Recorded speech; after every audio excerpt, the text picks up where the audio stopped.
Hey, everybody, this is Craig Garber. Welcome to Everyone Loves Guitar. Man, I've got such a great guest today. We're with the one and only Adam Rogers. And so 3 or 4 times a year, I come across guitar players that I'm like, oh my God, this is one of the guys for 2020. If you're not hip to Adam Rogers music, stop what you're doing, put your cell phone down, turn the freaking ringer off, and just quietly listen to this, because he is such a really creative guitar player. He's got great tone, and I don't want to just gaga, but he's just the real deal here, man. So you need to pay attention to this.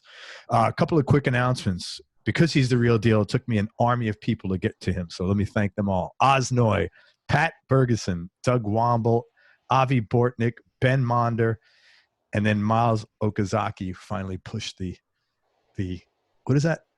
It tipped it over. So anyway, thanks, guys. Also, make sure you go to everyonelovesguitar.com/subscribe and subscribe to the audio and video. If you're listening to us on YouTube, please hit the subscribe button down there somewhere and click on the bell. All righty, tell you about Adam. Born and raised in New York City, studied jazz guitar with a guy named John Scofield, which you might have heard of course. Also studied classical guitar for 4 years at the Mannes Conservatory of Music. He's played on over 200 albums. He's toured extensively throughout the U.S. and literally all over the world. He's been enthusiastically reviewed in the New York Times, Downbeat, the Jazz Times, the Village Voice, Newsweek, Pop Matters, Jazz Is, Jazz Hot, Chicago Sun-Times, the L.A. Times, Jazzwise, and the New Yorker, amongst other periodicals worldwide. For 11 years, he co-led the innovative and critically acclaimed group Lost Tribe, touring nationally and internationally with them and releasing 3 records. He's performed, toured, or recorded with Michael Brecker, Cassandra Wilson, Norah Jones, Walter and Randy Brecker, the Brecker brothers. Wait a minute, that's not correct. Walter Becker. Walter Becker and Randy Brecker. Sorry about that. Michael and Randy Brecker, the Brecker brothers. I don't know how that got confused. Paul Simon, Joe Jackson, Marcus Miller, the Mingus Orchestra, Gil Evans Orchestra, John Pattitucci, Philip Bailey, Robbie Coltrane, Bill Evans, Lizz Wright, Christian McBride, Brian Blade, Alana Davis. Did you play with, I think I asked you this, you played with probably Near or and Jack Daly. Yeah, that good. Yeah. Yeah. Dennis Chambers, the SNL band, Saturday Night Live, Jack McDuff, Larry Coryell, and Ronald Shannon Jackson, amongst others. He's also played music for the theater with the Great Lakes Theater Company, the Metropolitan Opera, and others. Since 2006, he's been a full-time member of Chris Potter, who's a great sax player, Chris Potter's Underground Group, and he also played on the soundtracks of a bunch of films. He's given master classes nationally and internationally at colleges, universities, and workshops. He's released 6 solo albums. His last one, Dice, it's like a great trip through blues, funk, jazz, and rock. And he is a coffee lover, but he has some coffee issues. We're going to get him resolved by the time this is over. Adam, thank you, man. I appreciate you coming on the show. It's good to meet you. My pleasure, Craig. Nice to meet you, too. Man, it seems like you were attracted to straight-ahead jazz at a young age. You know, I'm gathering that from all the teachers you study with. And yet in listening to your music, there's really a ton of other influences there, like Hendrix, Pink Floyd, psychedelic stuff, funk and blues. So I was curious, how'd you get turned on to all of this music in the first place? And maybe what was like your personal evolution musically? That's a good question, and maybe a complex one to answer, but my parents were both musicians. I grew up in a musical household. We can talk about them more specifically later, but I heard music a lot growing up. I started playing drums when I was 5, piano not long after that, and then guitar at 11. My father was played jazz on the piano and played jazz drums. So I was around jazz music a lot growing up, but I didn't really think about it that much. I didn't become an appreciator of it until later. When I started playing guitar, I kind of got into it informally, and then when I heard Hendrix, that was my 100,000% inspiration to get serious about it. That was as much of an epiphany, I guess, as an 11 or 12-year-old kid could have, and one of the really clear ones that I've had in my life. I remember the first time I was aware of listening to a Hendrix record. I'm sure I had heard the tunes in passing, but it absolutely blew me away. His whole conception, the guitar, the singing, the songs. And so that was what sort of compelled me to become more serious about the guitar.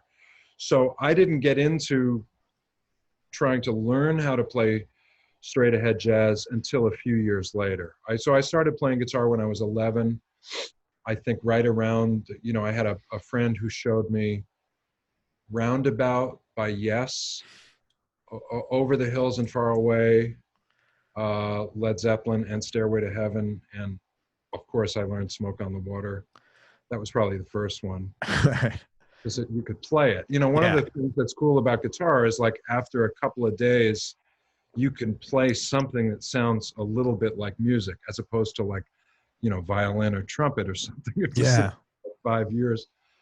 So I had gotten into playing these little things on the guitar, and I guess was practicing probably on a guitar that was in the music room of my school. And then this guitarist, an older kid, played a Hendrix record for me, and I just lost my mind. So, and then I got very serious about trying to learn how to play like Hendrix did.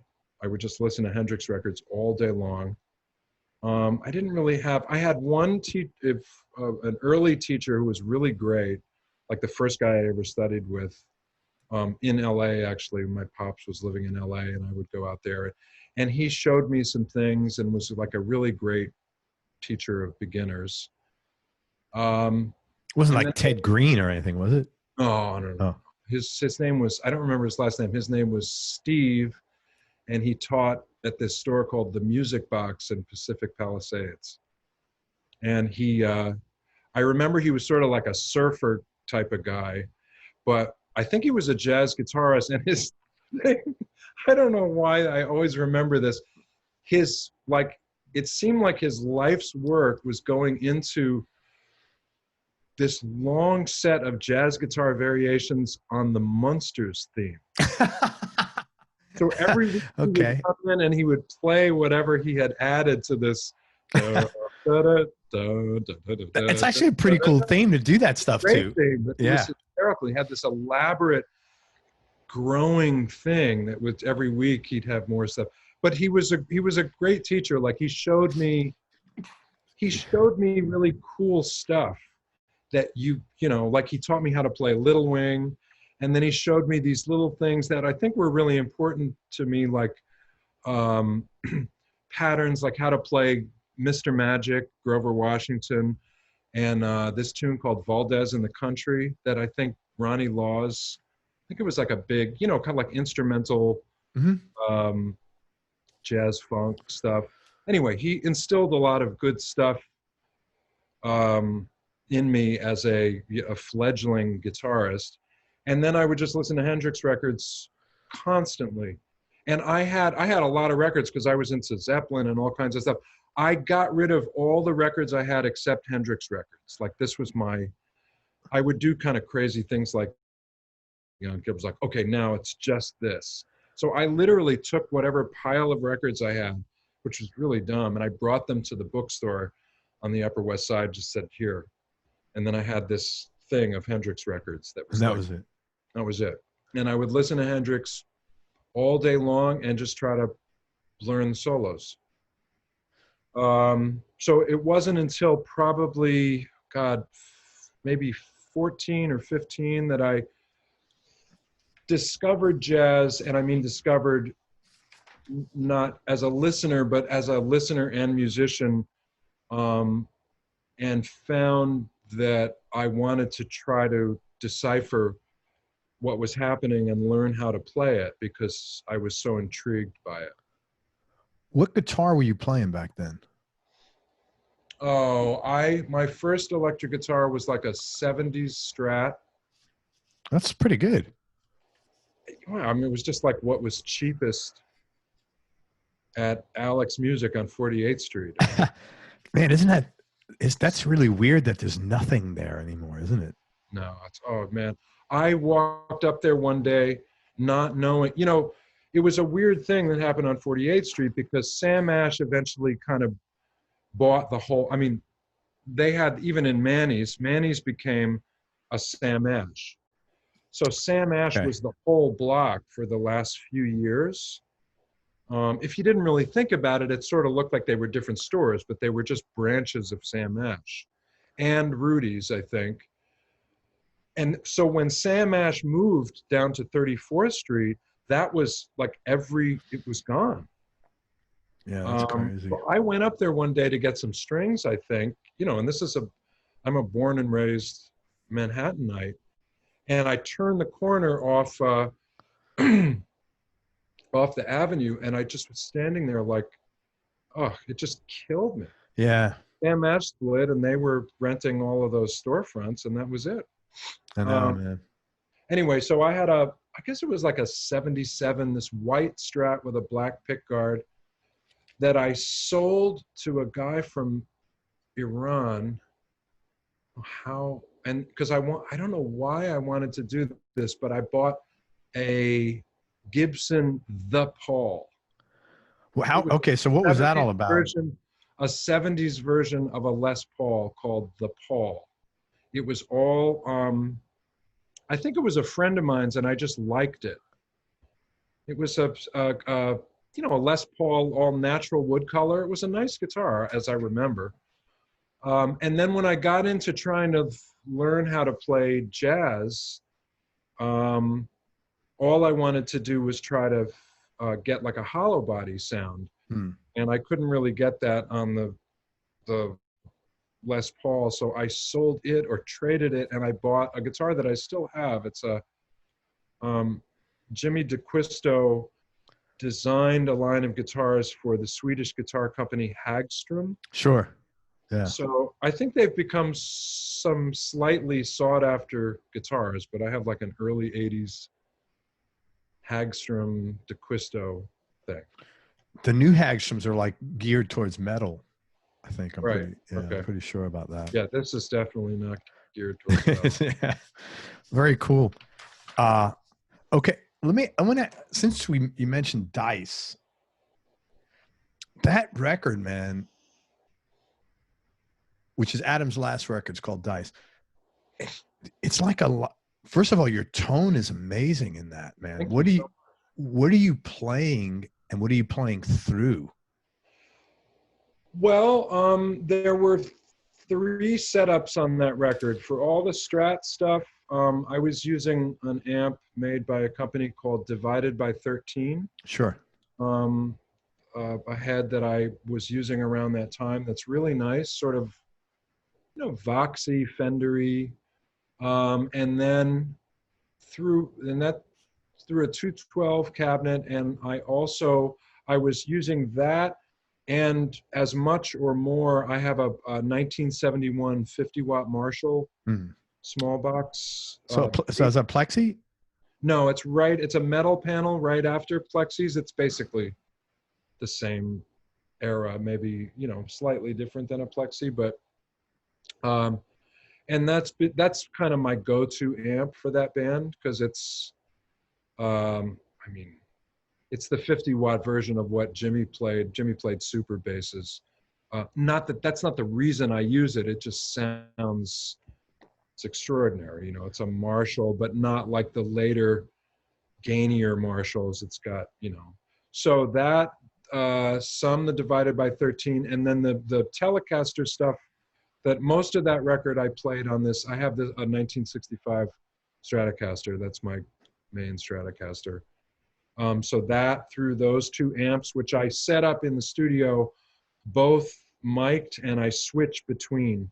So sometimes I'd have the Marshall like cranked to 10, and the Divided by 13 sort of clean or slightly overdriven, and I can switch, just click over to the Marshall, which is fully mic'd and recording, as sort of like, a distortion box. So you're not using a lot of pedals. You're getting most, yeah, because all the overdrive sound is from cranked amps, okay, and not preamp cranked. That's, I mean, like that Marshall is just, there's no master volume or anything. It's just, so that's the sound, that's the distortion sound that I prefer and that I always use, unless I'm in a situation where I have to be really volume sensitive, and I have some great pedals I can use, but given my druthers, always cranked amp. And I have loads of different amps, like low powered Fenders that I can use on gigs and turn them up, and they're not extraordinarily loud, just so that I can use the natural, power tube gain of an amplifier. Yeah, I love that. There's no greater sound for me. I really do too. Yeah, it's such a, it's really, really interactive. I found, even my Marshall on 10,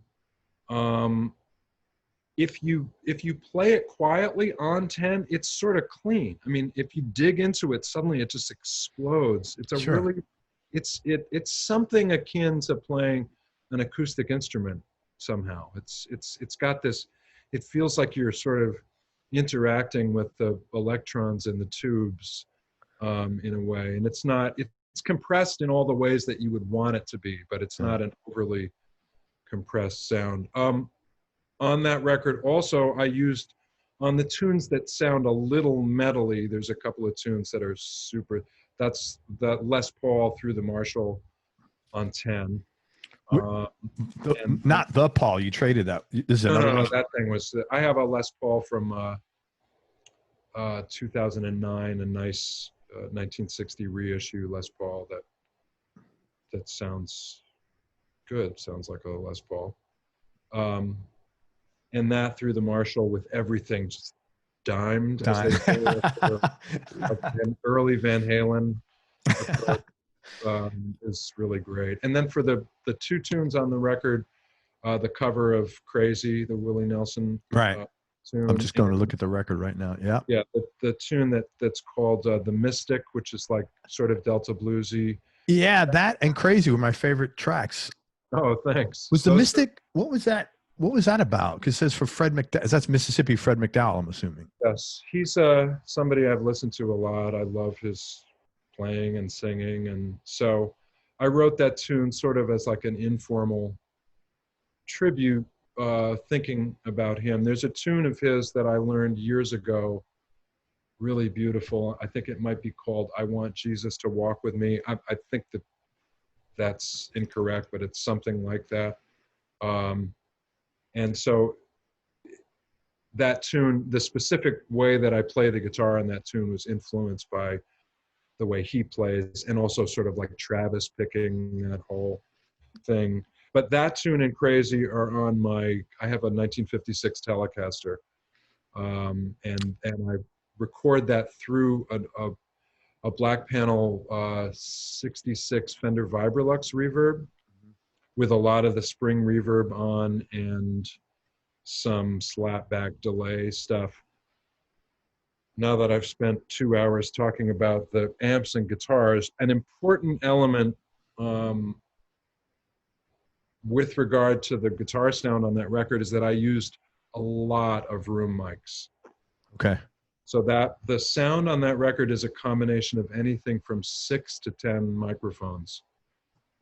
2 microphones on each amp, and then there were mics all over the space I was in, that when I went in and started to edit and get an idea of what I wanted the sound of the record to be, I started combining and using these mics that were set up and recording. I had told the engineer at the beginning of the record, like, put mics all over the place and I'll figure out what it is that I want to use when I'm editing and mixing, because I oftentimes, it's a challenge to get your sound on a recording the way you hear it in a room as an electric guitarist.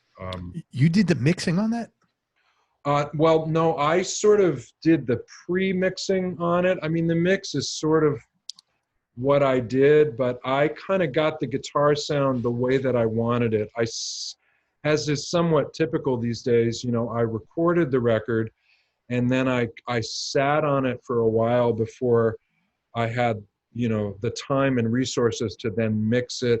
And because I put it out myself, so it was all my, you know, it took a lot of time for me to do it. So I think there was a year and a half or 2 years from when we recorded the tracks to when I started mixing it, which Oh, wow. was cool. It's the first time I had ever done that. I didn't do it intentionally. It was just the way it You had other worked stuff out. going on. I did, yeah, I had a Yeah. lot. And I knew the one thing that I was certain of is that I didn't want to start the process of mixing, mastering, and releasing it until I could start and not stop until it was finished. Yeah, I understand that. So I futzed around with it for a couple of years, which was difficult in that it was an unfinished project until it was finished. So it was always just kind of on my mind, but it allowed me to revisit it in a way that I had never experienced before. You've probably heard people talk about this. You know, sometimes when you mix something and you make decisions, and 6 months down the line, you go, "Oh, it would have been nice if we had done this," because it's very hard to be really objective. Or sometimes you obsess about something during a mix, and then 6 months later, you go, "What was I like? That didn't matter at all, and I thought Yeah. someone was going to die if I didn't get it right." So having this time to sort of just revisit the record in a relaxed way allowed me to sort of come up with something that felt sort of natural, that I wasn't married to. But when I brought it to the great mix engineer who I work with, a guy named Dave Darlington here in New York, and I said, "Tell me what you think, you know, do whatever you want." And he said, "Man, you know, I think you sort of got this thing into a place that sounds really natural and that serves the music. And let's just kind of tweak it up a little bit and refine it." Anyway, so. Yeah, it's a great your sound is great. The mix is really clean on it, man. It's a great, you know, and that means I hate to say this. I have a guest coming on the show. I'm not going to obviously say who it is. And I listened to actually his last 2 records, and man, the mix is so bad, and the songs are great. And I almost want to say to the person, listen, get a different engineer or something. I mean, I can't do that. Obviously, it's not my place, but that makes such a huge difference. It It really does. I mean, does. I appreciate your compliment as to the sound on the record. I mean, it's just sort of where I ended up with it. But I mean, man, the sound of a record can really, really, it's the delivery system for the Yes. notes and the chords and the songwriting, you know. I mean, I've had this, I cannot tell you how many times I have had the experience of, with my own records or with somebody else's records, sending rough mixes, and I go, "Oh, I forget it." Yeah. I mean, this thing sounds You like it know, was recorded underwater. I mean, right. it's just like But I mean, in terms of muffled. from the way that I know a lot of musicians are like this, the way that you react to your own playing when something is, let's say, a rough mix before it's been mixed, and you think, "It's terrible. I'm terrible. Like that, I'm dumb, I'm gonna quit." I mean, that, and then you get it, sometimes rough mixes can sound really nice. Sometimes the mix will screw up a good rough mix, but oftentimes then when it's well mixed and you hear it and it's like, oh, I mean, it's night and day in terms of your reaction to the music or Yeah. my reaction to my own playing in music. It's really amazing. And it's very psychological, because the same notes, it's just, you know, when you get the balances right, and it contextualizes everything. Totally. Yeah. And if there is any underlying logic in the music, or how you played it, a good mix will help the listener sort of understand that, and a bad mix can really kind of screw up the equation. Yeah. Well, Dice a great record. Everything's Thank you. clean as hell on that, man. What was your first break once you got into the music business? By break, you mean like I met this guy and he led me to this guy. And next thing I know, I got hired for this gig and that took off and I went here and I connected with that dude. Right. Well, I don't know if I would call it a break because I grew up was in high school with Gil Evans' two sons. It's a music and art. This is at Music and Art. Yeah. Okay. I was only at M&A for a year, but I made some important friendships there. And so Miles Evans and Noah Evans were friends of mine, as were a lot of these other guys who lived in this artist building in the village called Westbeth, where we would hang out all the time and play and stuff. That is so important. I got to believe that had to be an important part of your nurturing musically. Like it's like a little incubator, hanging out with all these incredible musicians, just playing all the time. Yeah, I mean, in those days, it was my understanding of music was pretty rudimentary. I mean, I just was trying to play like Hendrix. I had a Roland Jazz Chorus 120 that I bought like the first week that amp came out because it had chorus and vibrato and reverb. It was like an amazing, and wheels. I have the amp. It's from 1977. It's been partially eaten by like bacteria or something, but I still Oh my God. And then I had an MXR Distortion Plus, and which I would turn all up to 10. And of course. I had the good fortune to jam in those days with a great drummer who I haven't played with in years, but his name is Sterling Campbell. Man, he was coming on my show any day now. Is he? Yeah. Oh, great. I was going to say, man, Sterling and he was the first drummer I ever played with. That's not a bad deal. He grew up on 101st and Broadway. I grew up on 90th and Broadway. We met at Music and Art, and we used to play. And Sterling was really good back then. And as I said, I was just sort of trying to do what was, I guess, a somewhat convincing impersonation of something, because people, I mean, I was like 13 or 14, so. I'll tell him you said hey. Yes, please do. Anyway, but what in the world were we, I don't even break remember. First big break. Oh, right. So when I was already starting to play, I was playing a lot in the city. Gil Evans, the Gil Evans Orchestra, which was Gil's group, you know, from, I think, from the 60s until when he passed, I think in the early 90s, maybe he died 90, 91, I'm not sure. His son Miles was in the group. Miles played trumpet, and they used to play every Monday night at this club called Sweet Basil in New York, which was a really, really great jazz club. I saw countless. Where was that? It was on 7th Avenue, right north of Bleecker Street. Oh, so not far from, what's the other club right there on 7th Avenue?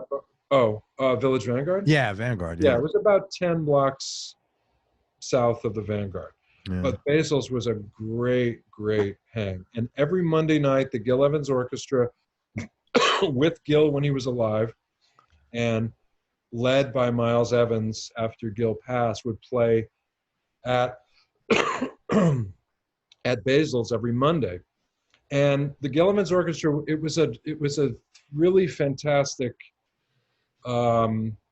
group in that, I mean, Gil obviously is one of the truly important musicians to me of the 20th century. And the group was a really amazingly beautiful New York collection of musicians. Like, it was oftentimes like Randy Brecker, Kenwood Denard would play drums, Jeff Tame Watts would play drums. When I wasn't there, it was mostly Hiram Bullock on guitar, Gil Goldstein, Hamiet Blewett, George Adams. It was this incredible combination of people from the New York music scene, like great studio musicians and free jazz players, and just this fantastic confluence of people that was uniquely New York to me. Man, that is so. And how old were you when you were playing with them?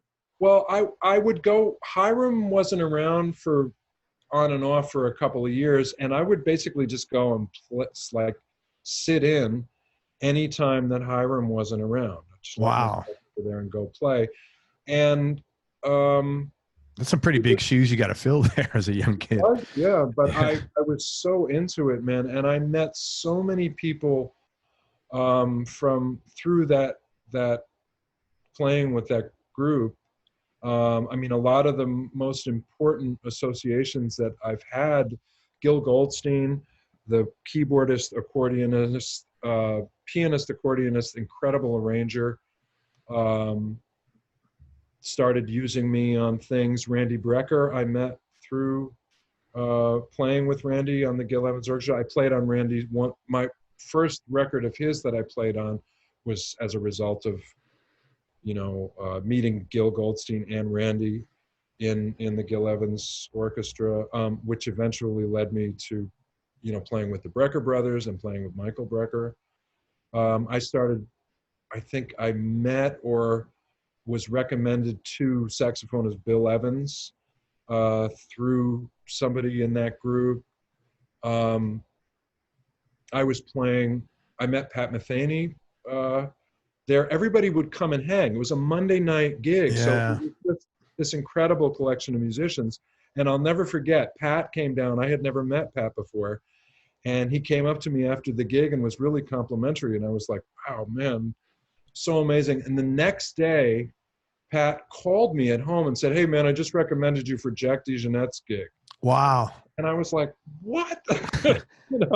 So it would that probably more than any other thing. And it wasn't like I would go over and sit in.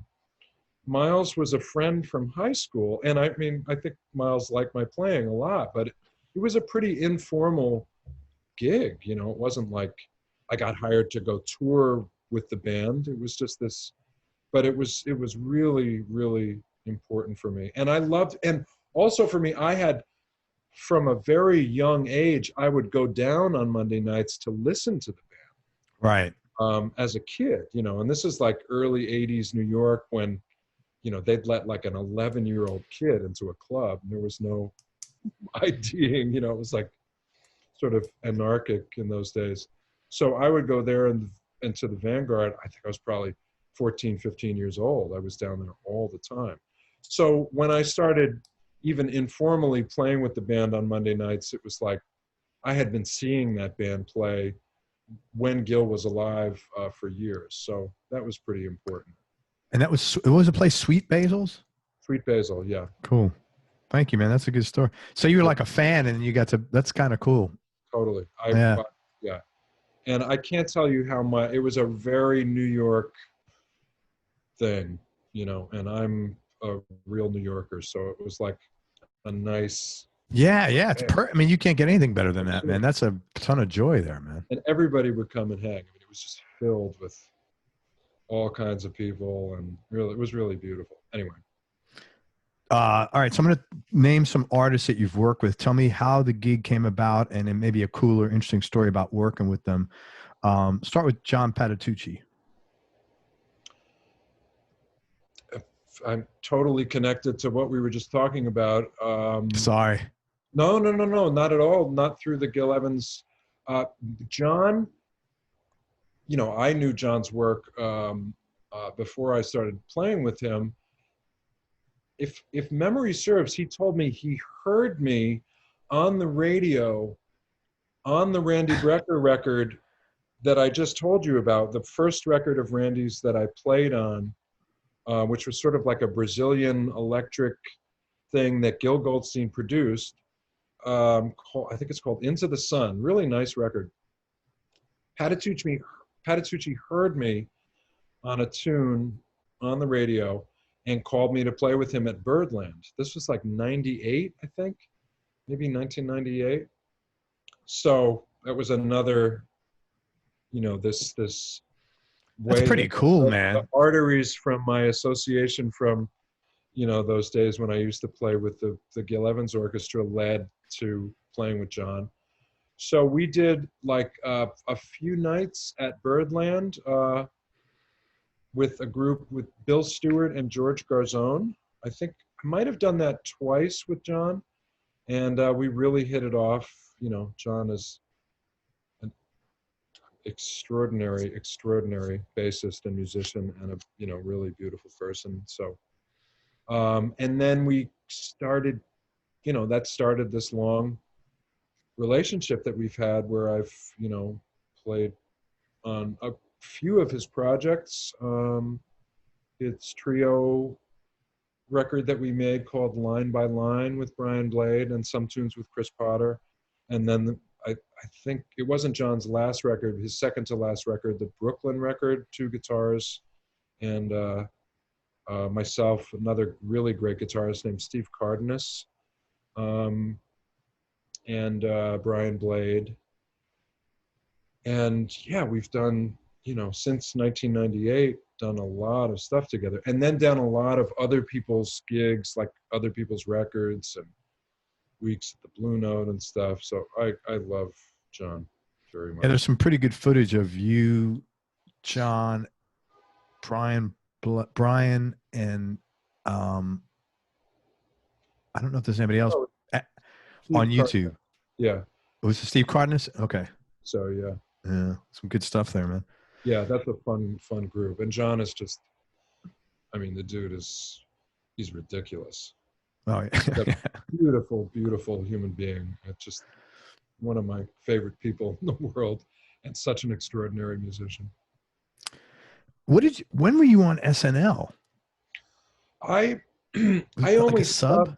Yeah, I just subbed once on SNL. There's not much to it. It was great, you know, being a born and raised New Yorker who had watched SNL since, like, you know, McBride days, to be on that set and play was really fun. But I only did it once. Okay. So was that sub for Hiram? Oh no! This was my friend. He's a guitarist and became huge pop producer named Lukasz Gottwald. Okay. His producer moniker is Dr. Luke. Okay. Kesha, Katy Perry. Oh wow.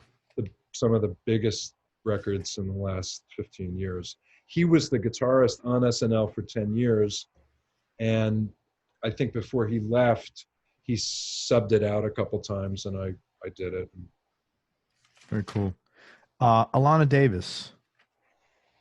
Wow, Alana Davis.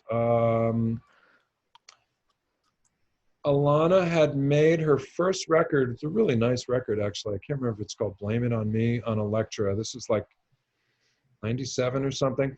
And her producer, a guy that I ended up working with on a lot of records after meeting him through Alana, called me and asked me if I would be interested in playing with Alana. I think she was going out maybe to do to play the Lilith Fair Right. festival. Remember that? Yep. Sure. And I think she wanted to try to do it with duo with a guitarist and her playing guitar and singing. And I met with her producer, this great producer and engineer named Ed Tootin. And he hooked me up with Alana, and we started playing together. And we went and did a bunch of Lilith Fair gigs, just the two of us, which was really fun. I mean, Alana was an absolutely killing singer. You know, her father was one of the great jazz pianists, Walter Davis Jr. Oh. Played with Charlie Parker. He had played with Blakey for years. He was absolutely killing. So Near said that's one of the favorite persons he's ever played with. He said the music she made was just incredible. Yeah. She was great. Yeah, I mean, I'm not saying I haven't seen or heard from her in years, but she had a natural gift as a singer. I mean, really great. And I mean, but Craig, I mean, her father is like one of the important jazz pianists in history, I would say. Walter Davis Jr. Yeah. And she had Alana's really beautiful, but she looked very like her dad. I mean, and I used to see her dad when I was a kid. He lived on the Upper West Side, and I used to see him play. when I first met her, I was like, oh my God, she bears a striking resemblance to her father. Yeah. So we started doing some stuff duo, you know, as I said, on that Lilith Fair thing, and then played some band things. And then I recorded on her second record a lot. I wasn't on her first record, where Jack Daly and Near, we were doing a lot of records like this at that time, like in the early 2000s, where Ed Tootin, the producer, would use Jack and Near, and the guitarist from Lenny Kravitz's group, Craig Ross. Yeah, he's oh my God, he's one of my favorite. Yeah. He don't play any wrong note in his blues thing. You know, he's. Oh. So Craig and Ed would call me also to play on the thing. So I would play with Near, and I would play on the records with them, but we would never record together. So for like a long time, I was playing on these records, having never really met either one, but like very familiar with both of their playing. Eventually, I don't think I ever, actually, no, the only time I think we ever played together, the three of us, was for that record, we went down to the studio in Virginia Beach where the Neptunes were Pharrell Williams, okay, and Chad, I can't remember his name, and they were Pharrell Williams, obviously has gone on to be huge, but they were a huge group at that time, and Alana wanted to work with them, so we all went down to Virginia Beach and actually played together, me, Near, and Jack, which we had never done. Oh, that's cool. I think I recorded on 2 or 3 records where they were, you know, the drummer and bass player. And then I did some live stuff with Alana. Actually, then Near and I were the sort of core of her group to go out on the road to promote this record. I can't remember what it was called, that we had played. I think I overdubbed guitars for like 2.5 weeks or something, back when, you know, budgets allowed you to do that. Yeah. So me and Alana and the producer just were in the studio for 2 weeks just doing guitars. And then after that, I became Alana's musical director to tour behind the release of that record. And the group was me and Near, a bass player named Winston Roy, Alana, and the percussionist Danny Sedownik. And the record, Danny Sedownik? Oh my God! He went to my my middle school. Oh man, I've known Danny for 35, 40 years. Great player, man. Oh, he's incredible. Yeah, he was a great player back then. We played on the street in the 80s together all the time. Yeah. Anyway, and that's funny, man. I'm sad to say that Alana's record was, I think the release date was September 10th, 2001. Not good. So we played the release show on September 10th, 2001 in LA. We played a couple gigs in New York and like at the Stone Pony and Jersey. It's from. And then, you know, awoke in LA on September 11th, 2001 to find that, you know, the life was canceled. Completely changed. Yeah. So unfortunately that, you know, it just was such a weird time. But then Alana did another self-released record after that was really cool. And then I mean, that was like 2002, 3. I haven't seen or heard from her. So we've had some email contact, but she's super, super talented. Very cool. Yeah. How about the Brecker brothers? Okay, you said it came from the orchestra. Paul Simon. I just did one gig with Paul. I was subbing for one of his guitarists. I did a kind of rehearsal hang with him once that was incredibly fun. I think he was just kind of checking out different musicians, and he or his, I can't remember who, got in touch with me and said, you know, Paul would love to just kind of hang and play. And and it was cool because I did that thing, which was sort of a, you know, rehearsal exploration with his guitarist, Mark Stewart, who's a great player, very creative. And then when I did the gig, it was Vincent Nguni, Okay. who was Vincent was from Cameroon. He passed away a couple of years ago, sadly. Amazing, amazing guy. He's on Rhythm of the Saints and all those records, like all the African guitar stuff.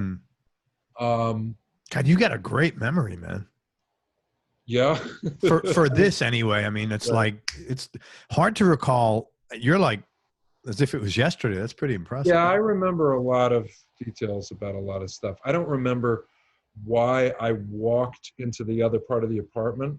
It's like I get up and I'm walking somewhere and it's like, what made me come in here? That's probably because I was thinking about that Paul Simon record. Those are the things that. Anyway, but so I did this one gig with Paul. It was just as a sub for Mark, actually, where we played a benefit concert, and it was great. I mean, yeah. You know, Paul Simon, man, talk about one of the greatest songwriters in the history of music, man. Yeah, he's amazing. Tell me about tell me some other gigs, any other cool gigs that you want to talk about that like were special to you for some reason that you want to mention. I'd love to. Yeah. I mean, there's so many of them. I should mention that, you know, when I started playing, and this was when I was studying classical guitar at Mannes and studying jazz guitar on my own and with teachers, I started playing on the street as a way to make a living in New York. And I did that for 4 or 5 years. Was that with Sterling, what you were saying? No. This was with a bunch of different people.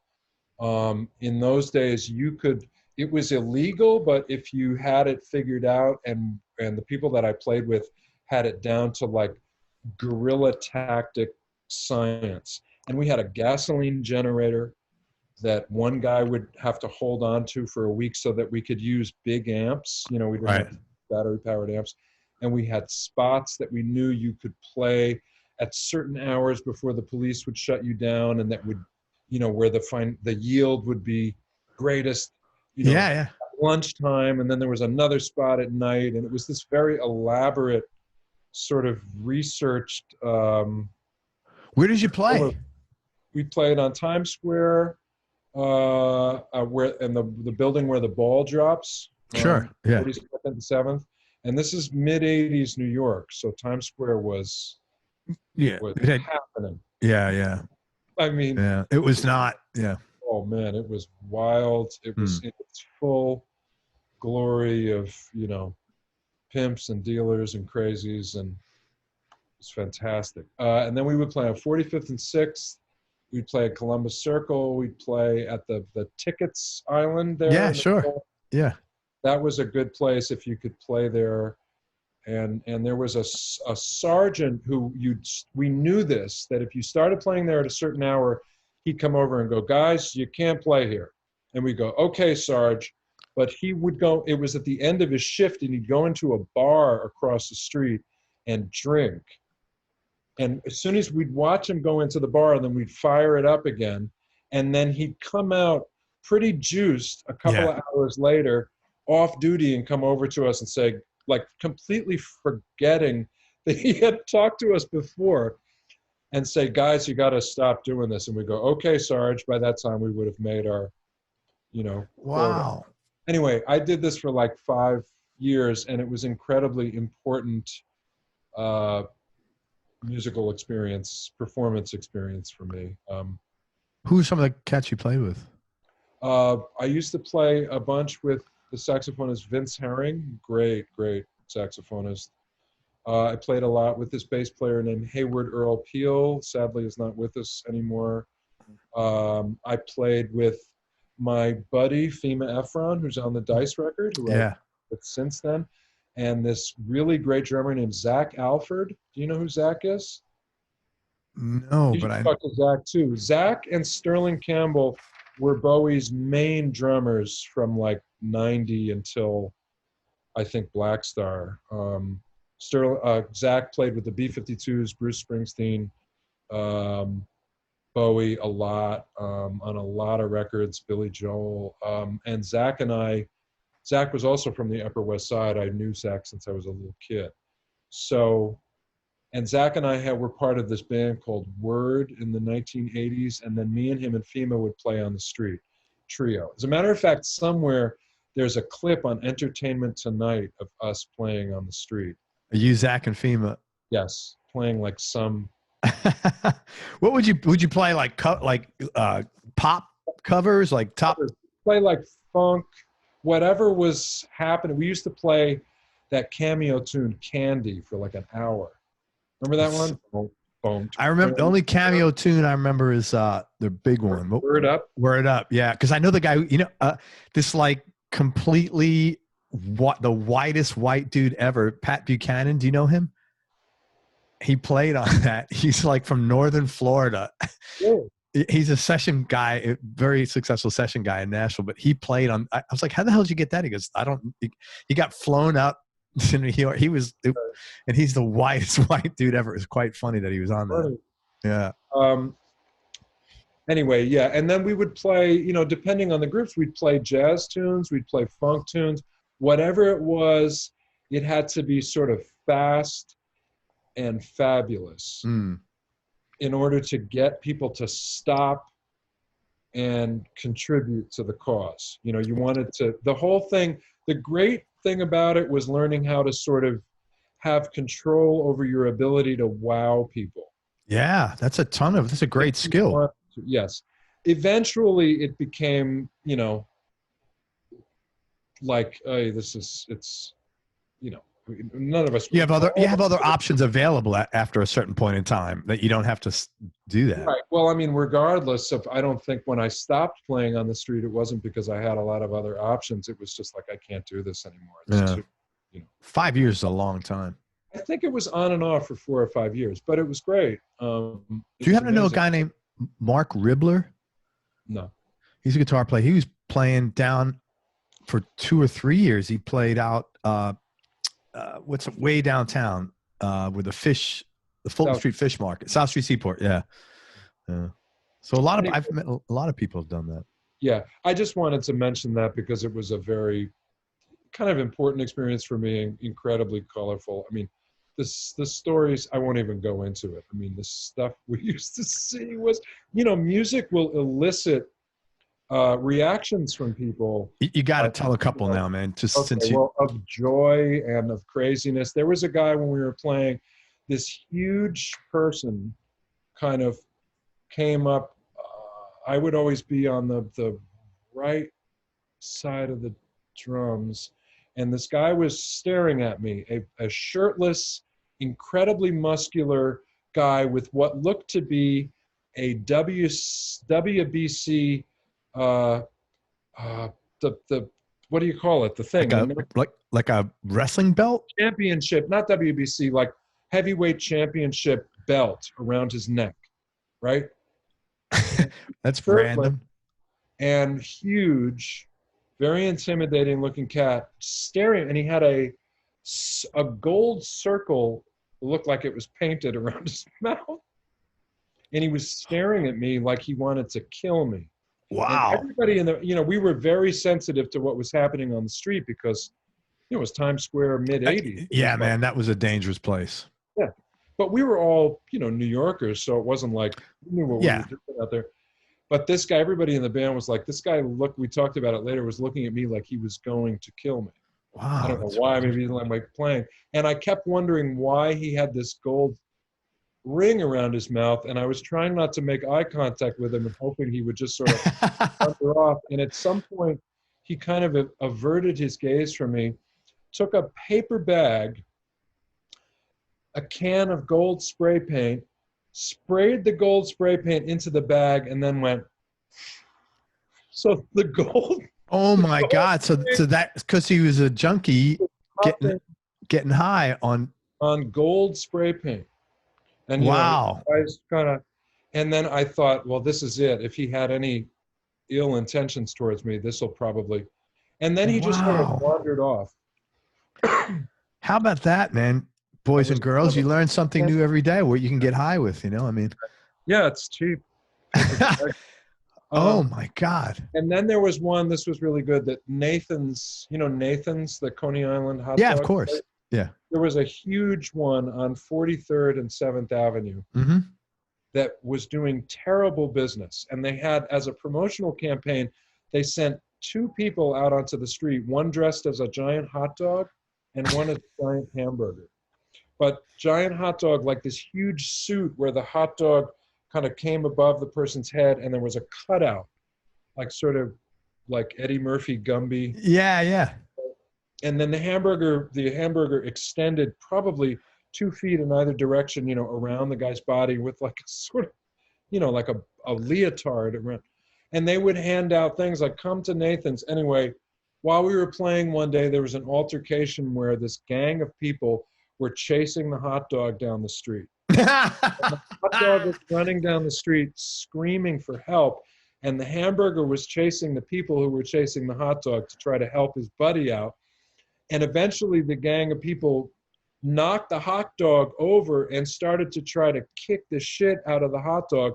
And the hamburger was trying to save the hot dog, but he had this huge bun around him. So he was trying to hit the guys who were beating up the hot dog, but all he could do was bounce into them with the bun. We're watching this from across the street. I mean, it was sad because the hot dog was getting the shit kicked out of him, but I mean, it was, you could not make this up in a comedy movie. It would be like, what, are you kidding? That would never happen. That's an only in New York story too. Hysterical. And eventually the police came and the guys ran away and the hot dog was all fucked up. It was incredible. Anyway, stuff like that would happen. There was a really bad contortionist who would set up around the corner from us in his underwear on a piece of cardboard. And as soon as we start playing, we would start playing. Anybody who was watching him would just leave him and start watching us. And he would get really pissed off in his underwear. I mean, like briefs and sneakers, would come over and start to scream at us while we were playing because we had taken this smattering of people who were looking him more out of just amazement of how bad he was. Yeah. And we would sort of, whoever was soloing would stop soloing and let him scream at us like at a musical event that the rhythm section would sort of accompany. That's hilarious, man. And this happened all the time. The saxophonist would just be like, okay, cool. And the guy would be like, you motherfuckers, I'd set up here every goddamn day. And every time I set up, and we were like, okay, cool. And we would sort of quiet down. So he became he became the lead vocals. Right. Yeah. So that's great, man. And that was just a few of, you know, as you can imagine. So back to your actual question about breaks. Was that it, or other? No, gigs? that was we were talking about just gigs that were interesting or cool or nostalgic for. That was great, man. That was pretty incredible.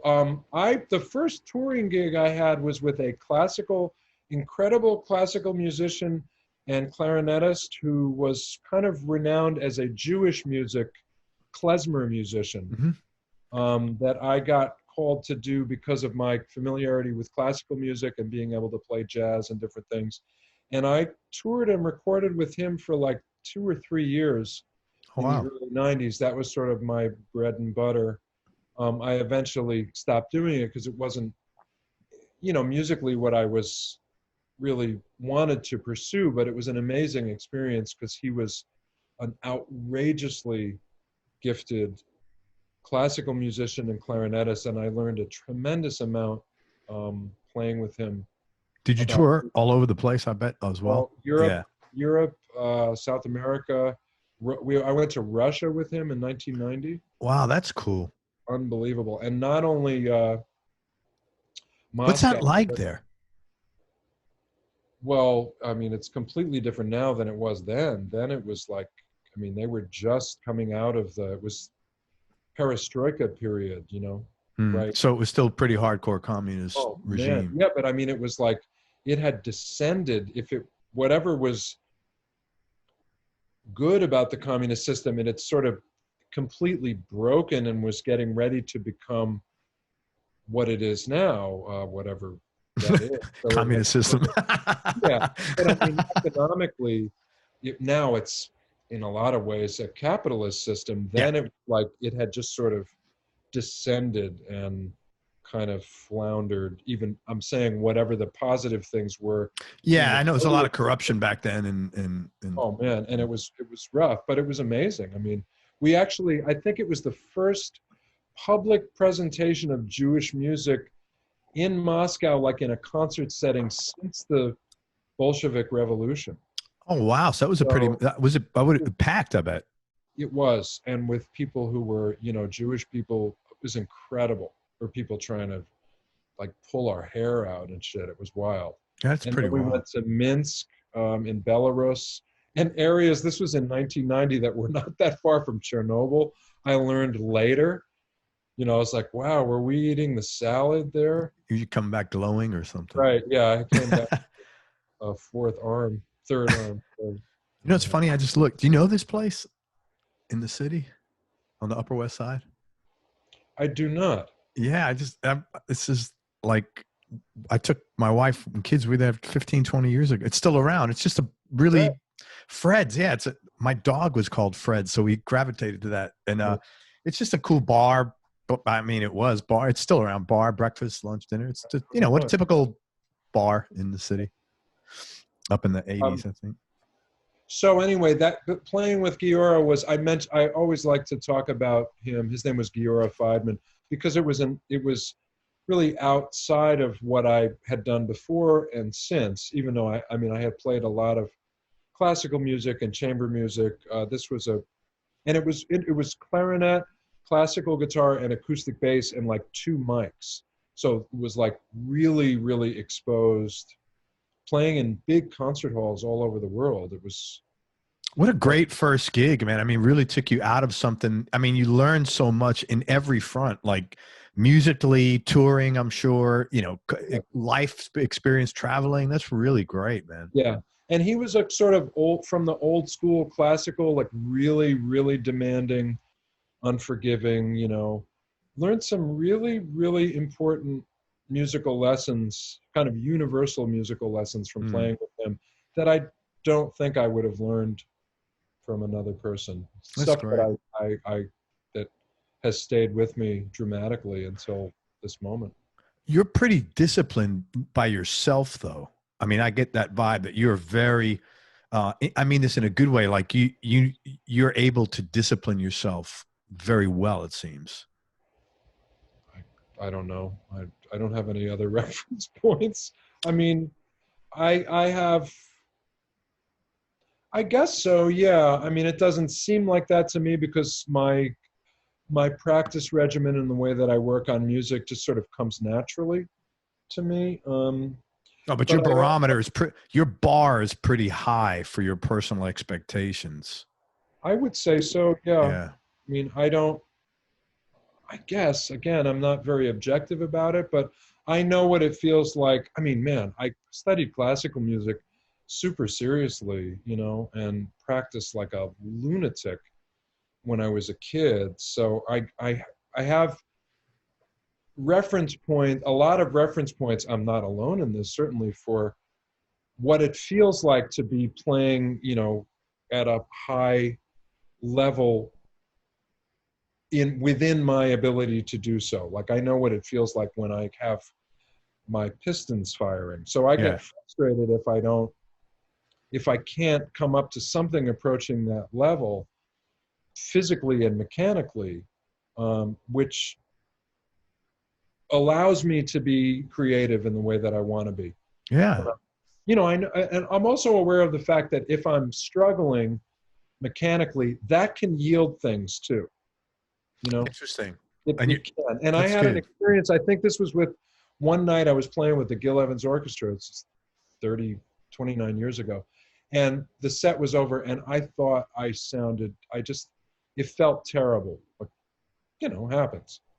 And I thought, oh yeah, and somebody, I can't remember who it was, somebody who's playing an opinion I really came up to me afterwards and said, man, you sounded incredible tonight.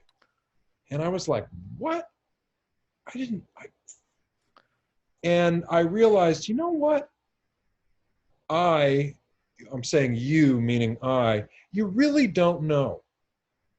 You know how it feels when you're doing it, but how it feels to play music is not an indication of how it sounds. How other people feel when you play it. Yeah. I mean, I know what, if I'm trying to do something and I can't do it because I'm not properly warmed up, or I got my guitar moved around or something, that's a pretty clear black and white situation. But music is it's a very, abstract and beautiful and mysterious thing. So I've learned that lesson a few times, like how it feels to play versus how it sounds or how you're reaching somebody is not necessarily the same thing.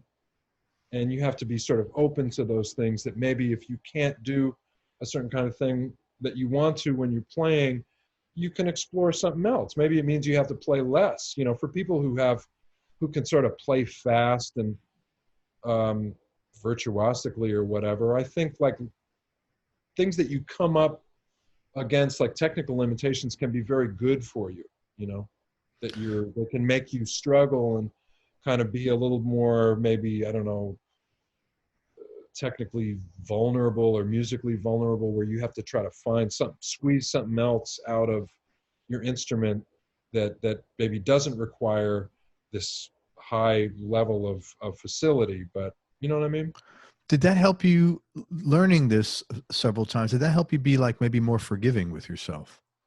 Yeah, a little bit. That's great. Yeah.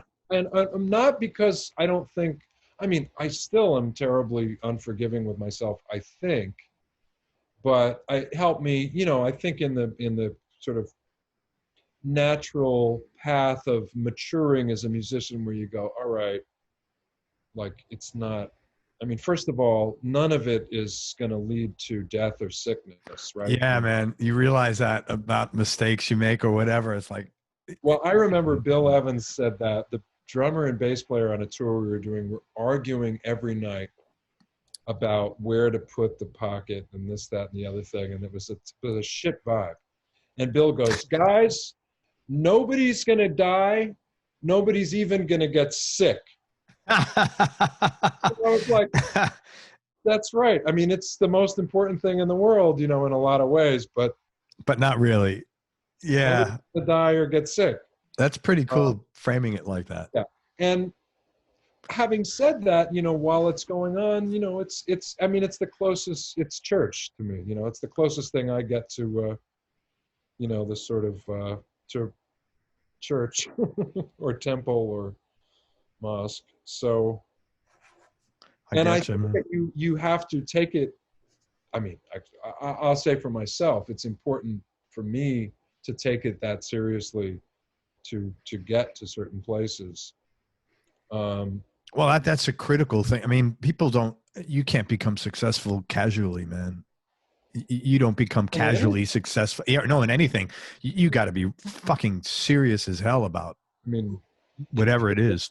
Engineering or code programming.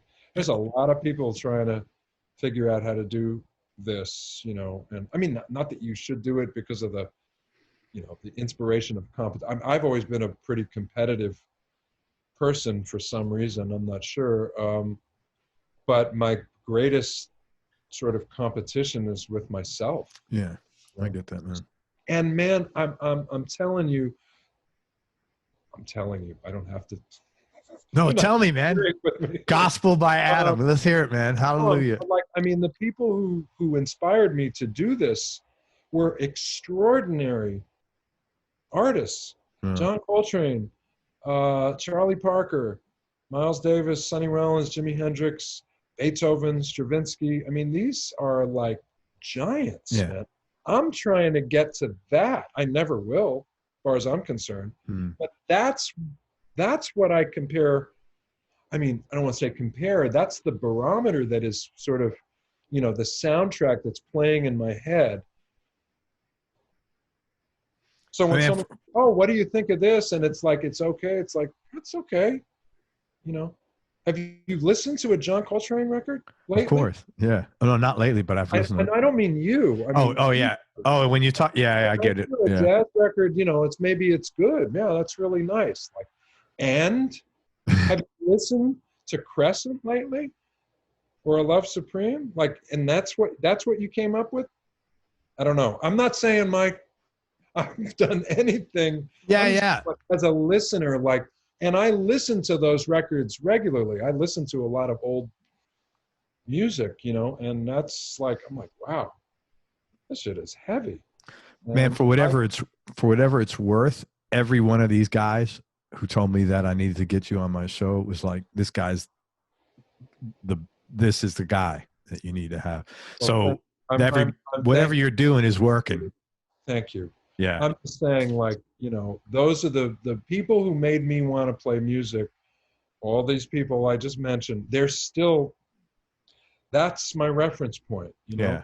So what am I going to do? Oh, yeah, just not practice like right for a while? What, are you kidding me? I mean, no, I get it, man. I get it. Every single day, man. And part of it is that in addition to what I said before about being, you know, being aware of what something sounds like versus the way it feels when you're playing it, you know, and as I get older, the mechanics, you know, it's just natural. They're sort of harder to maintain. I have to practice very regularly, you know, and part of that is also, that's my job as a human being, you know. Yeah, I think music is the kind of career. It's not just a job. It's an identity, man. If you're a musician, that's your identity. Right. And you it's have difficult. to be aware of that too, because you're a human being first and foremost. So, correct. You know, music is what you do, but it's not at all, like you said, a job. And for me, and I know I'm far from unique having this quality, I have to do it a lot every day. It's like, it's necessary for me. It's like the watering my, you know, I'm a plant. Without light and water, if I don't play music. I hear you, man. You know, sometimes it's good to take some time off, but in the last 40 years, I've done it extremely rarely. Like, I never. Really? Yeah, I don't. I mean, when I go away, we went up to Maine the other week for a few days. You know, I bring my guitar and I wake up and I practice for an hour and a half, and then go out on the lake or swimming or whatever. But it's so you get up early to get this taken care of. Early.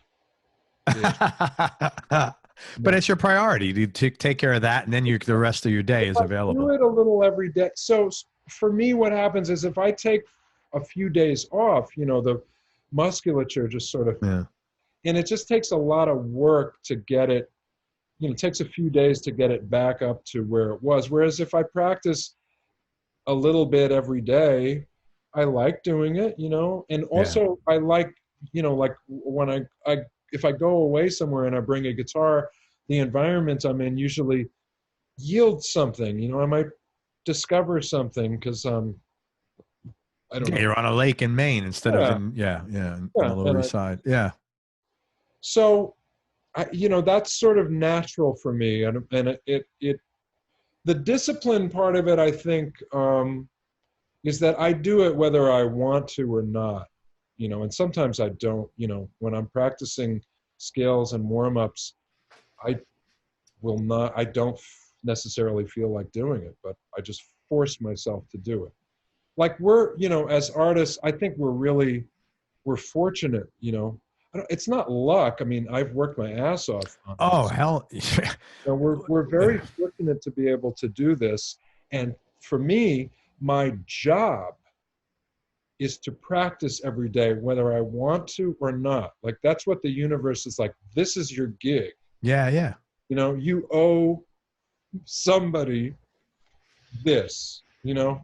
Like, even if I'm through this whole pandemic, man, you know, I've been inside, you know, for the most part. Well, I mean, I go outside, but I practice as much as I can during the day. Keep, you know, that's just, it's not, to me, it doesn't seem like a big deal. It's just like, this is what you got to do. This is your gig. Yeah, I totally get it, man.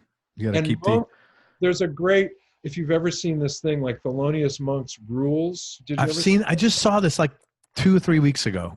So beautiful, man. Yeah. And it's really funny. Read it there to use it as a barometer for my life, but one of his things is like, always practice, whether you have gigs or not, you got to always practice, because when the gig comes up and you haven't been practicing, like, you're going to suck. Yeah. Yeah. He didn't have to tell me that to know it, but I was like, totally. Yeah. I like that.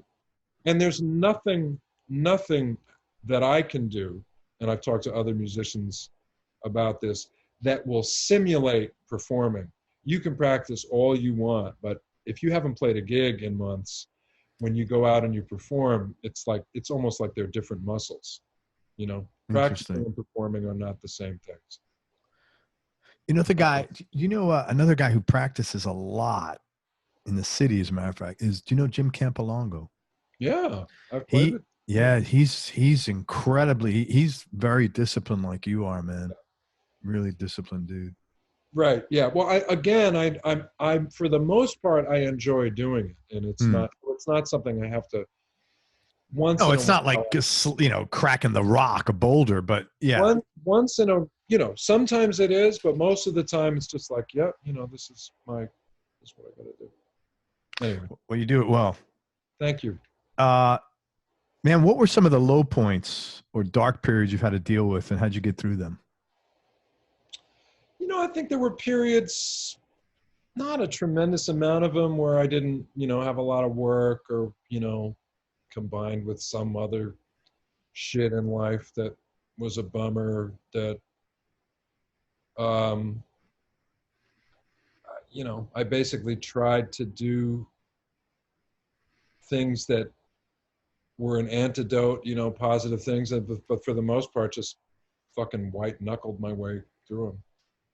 I hear you, man. Eventually they would pass, either as a result of a confluence of some positive input, like some work, or something else, would happen, or it just sort of like,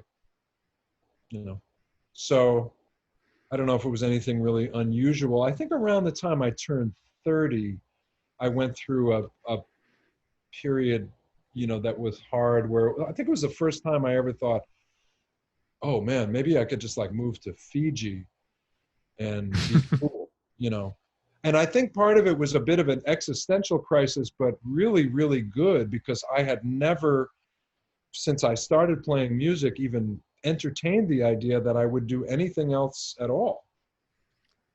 So it certainly wasn't a midlife crisis, because 30 is not midlife, but it was a thing where I was like, oh shit, I'm a human being. I could really do anything, whatever you want, and it also, I think a friend of mine, I got to go back and figure this out. My dear friend and colleague, David Binney, the saxophonist, had read something about a guy whose thing in life was every 2 years, he would uproot himself and go somewhere else.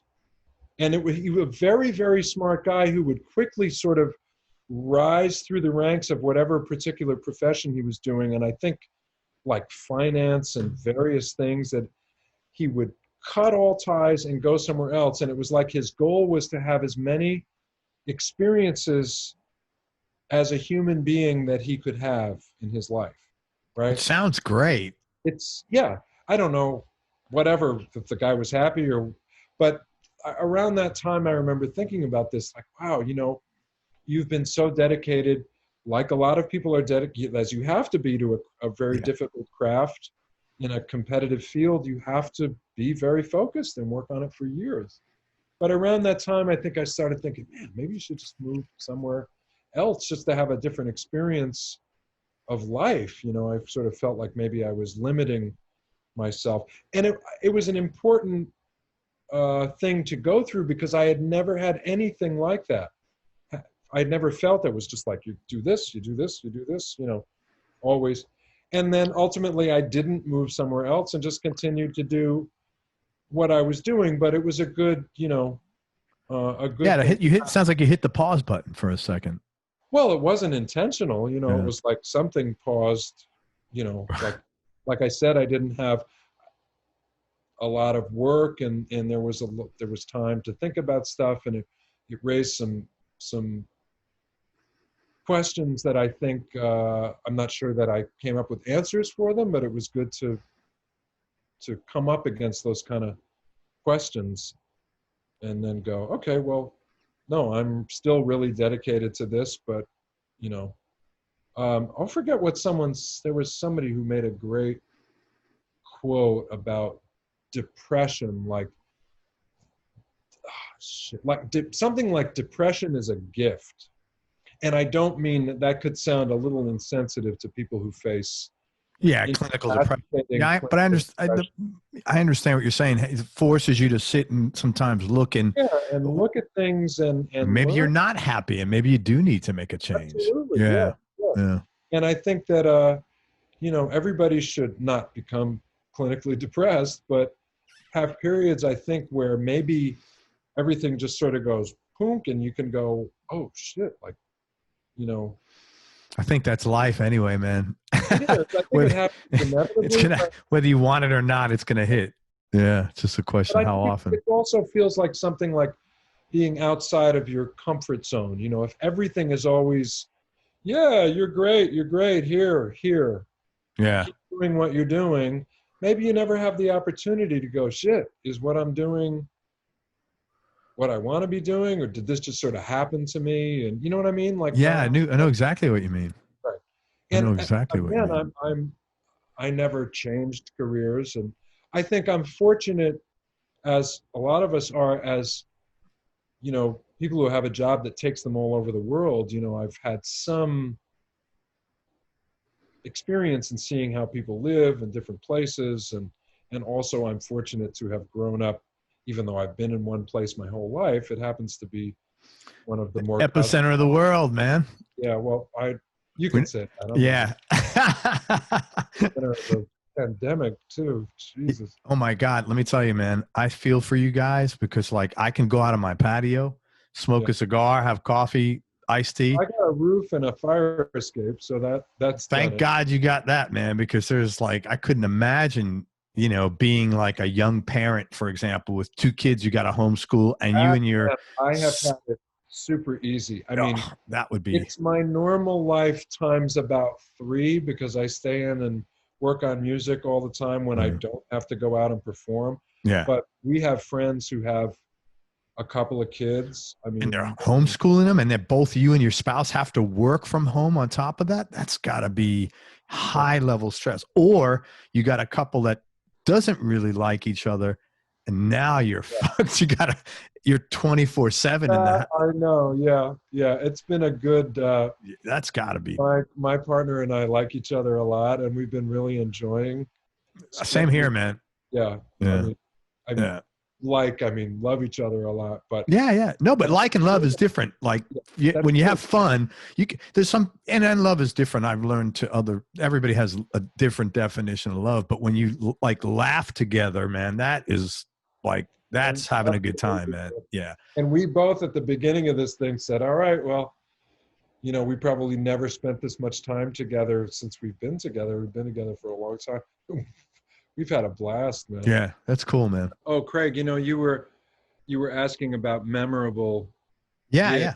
And I mean, there's many associations that I have had that are really important to me, and among the most important was playing with Michael Brecker. Yeah, talk about that. I mean, well, you know, I played with Randy first. As I said, I played on that record of his, I think it was in 1995. And then they called me. I had never played with Mike before. I met him around that time. And then they called me to do a couple of gigs with them at the Red Sea Festival in Israel with the Brecker brothers. Wow. Which was a great experience. That's got to be a pretty cool thing. Oh, it was great. Yeah, it was amazing. And it was the first time I had played with Mike. And it was a complete blast, you know, to play that music with them that I had heard, you know, some of which I had heard, you know, on and off since I was a kid. And Mike and Randy were, you know, even though they're both from Philadelphia, they were like the quintessential New York musicians, you know, first call studio guys for years, and great jazz musicians. They both played with Horace Silver and were in Billy Cobham's group before the Brecker brothers. So that was really great. And then after that, I just did a couple of gigs with the Brecker brothers as a sub for their normal guitarist, the great guitarist Dean Brown. Dean Brown, I had him on the show a long time ago. You did? Yeah. Yeah, from LA, yeah. Yeah. And then Mike did a record, really one of my favorite records of his, called Time is of the Essence, with Metheny and the great organist and pianist Larry Goldings, Elvin Jones, Jeff Tain Watts, and Bill Stewart. Wow. And when he wanted to tour, we had, actually, I think we got together and played once up at Pattitucci's place John, when he moved back from LA, he's originally from Brooklyn, he moved to Hastings-on-Hudson, which is where Mike lived too. And we got together. That's really nice up there, man. It's great, yeah. And we got together at John's house and just played some tunes with Mike, which was a complete blast. And Mike talked about, I think at that time, like he wanted to do some more playing. And when that record came out, Time is of the Essence, he wanted to tour it and asked me if I wanted to do it. And I said, I'd really love to. And I was playing, I think at that time, I was playing with Cassandra Wilson. I did like a 2-month tour with her. And Mike said, I'd love you to do it, and I have to figure some things out. So give me a second and I'll get back to you. I didn't ask him what those things were. Yeah. To figure out. I was just like, sure, I'll play with you in a treehouse if minutes. So, but after I think a couple of months went by, and I was getting called for some other stuff. Around the time that Mike had talked about touring, and it became necessary. I'll never forget this. I was in Dresden, Germany. I was doing a thing with an orchestra there. And someone called me for some work touring for a time around the same time that Mike had talked about doing work. So it became necessary for me to call him. I was really reluctant to do it. The great Michael Brecker, like, hey, Mike.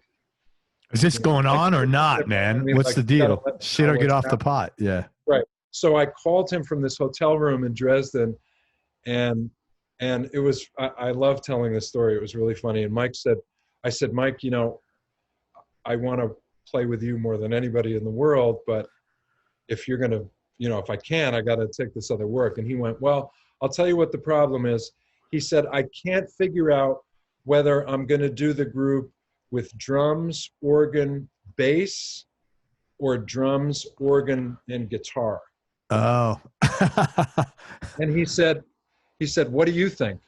And I said, definitely guitar. Yeah, right on. And he said, cool.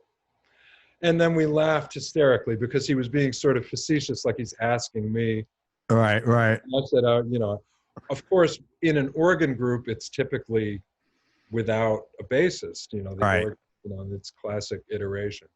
So that was the beginning of my association with Mike. And I just, it was a particularly great experience playing with him. I think, aside from the fact that he was so unbelievable. I mean, to play music with him was a real joy, incredibly inspiring.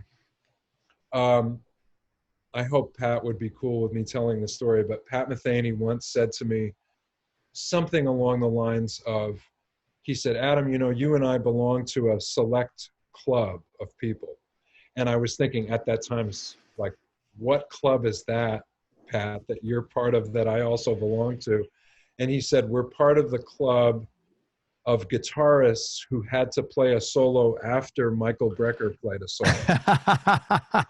When he said that, I was like, oh my God, I so related to what he was talking about, because every night, after Mike would play, it was just incredibly inspiring and really, you know, just such a great experience because he was such a powerful musician, you know, and it would elicit an incredibly strong response in you as an improviser to say like, okay, you know, having heard that happen, and then what are you going to do? You know, How do you rise up? Yeah, and I mean, not like how do I compete with that? No, no, of course not. Inspiration was so strong. It was like, wow, what do I, you know? It just made you dig deep. And I also in that group, I never wanted to, you know, I was playing with like sort of, you know, whatever my version is of a jazz guitar sound. I never wanted to sort of revert to, you know, like let's turn on every overdrive pedal I've ever owned and just, you know, try to go toe to toe with that level of intensity that was coming from him. It was like, all right, I gotta generate something that you know, I don't know, is answers that sort of incredible question, that inspired question that he generated, if that's any objective way to articulate it, you know. Yeah, it's very eloquent. What guitar were you playing then on that? With him, mostly I played the guitar that I still play all the time. It's a ES-335. So semi-hollow. I never, after that Hagstrom that I played when I was young, I went back to playing Strats, and then when I wanted to get a sort of semi-hollow or hollow body sound, I started playing ES-335s.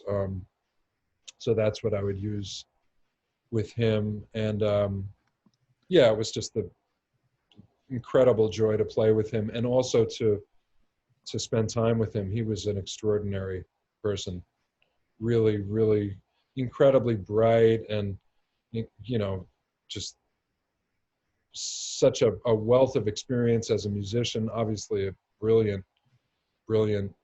musician, saxophonist, composer, and a really, really funny person.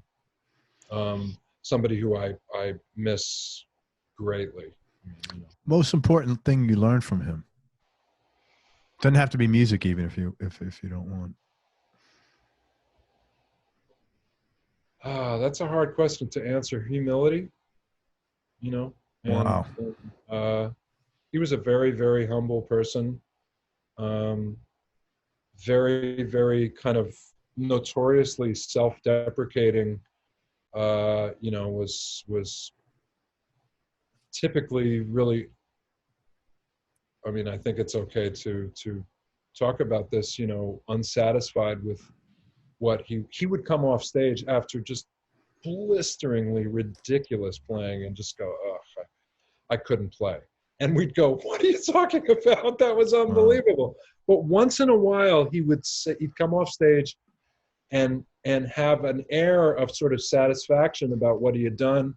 I remember him one time saying, you know what? I felt like I was really improvising tonight. And I went, wow, man, it was so inspiring. Like, you know, he really had an incredibly high bar that he was using as a barometer, you know, and I think if he even approached it, he would acknowledge it, you know. And even though, I mean, he could generate a tremendous amount of interest and energy and drama in his music, I think he really had something that he was going for, that he felt, I mean, I'm projecting a bit, but from talking to him about it, that, you know, he couldn't get to all the time. And I completely relate to that. You know, I mean, it's like the amount of times that I feel I've gotten, you know, realized my goals as an improviser are pretty far and few between, you know. But I'll tell you what, though, man, my most valuable takeaway from you today so far has been the thing you said about don't be so, you know, I'm paraphrasing, but, you know, you don't know how other people are, you know, you might feel you didn't do good, but don't take that away from other people. Absolutely. No. Yeah. And I mean, I may have said that, not that I ever tried to tell Mike anything, but it was like, man, I mean, people would be doing somersaults in the audience when he didn't think he was sounding that great. But ultimately, you know, nothing in life is one thing, right? Yeah, it's like of course. everything is everything. It's like, I sort of feel like it's like quantum mechanics, you know, there's like an infinite number of ways that one thing can be, and they all are happening at the same time. At the same time, yeah, man, for sure. You know, so that lesson that you were big talking takeaway about, yeah, exists at the same time as, yeah, I didn't come up to my own thing. right. And they're both cool. It's like, yeah, that's fine. It's wonderful. It sucks. It's weird. It's not, you know, it's no, like, I totally, for me, I like that. As I've gotten as a guy who was hypercritical of himself most of my life and ridiculously demanding, like stupid, like not fair to me, I'm gravitating more towards that now. So that's what I really like, you know, that's it's just another like way to look at the situation of, right. You know what, man, maybe somebody else liked it. Don't worry about it. You know? Right. Well, I mean, I think, you know, the reason that's, even if you felt like you had a sucky night or whatever the particular description for you would be in your aspirations,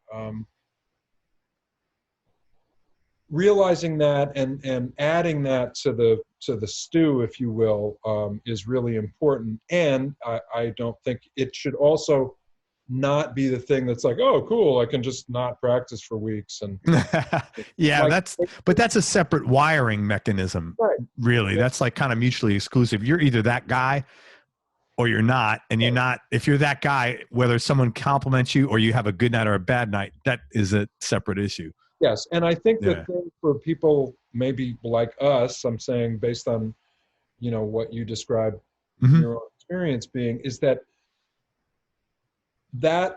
lesson is especially and importantly applicable to how potentially sort of destructive that self-criticism can be. Very much. It can be negative. Totally. And that is an important thing to be able to, you know, not allow it to amend your striving for this perfection that you'll never achieve.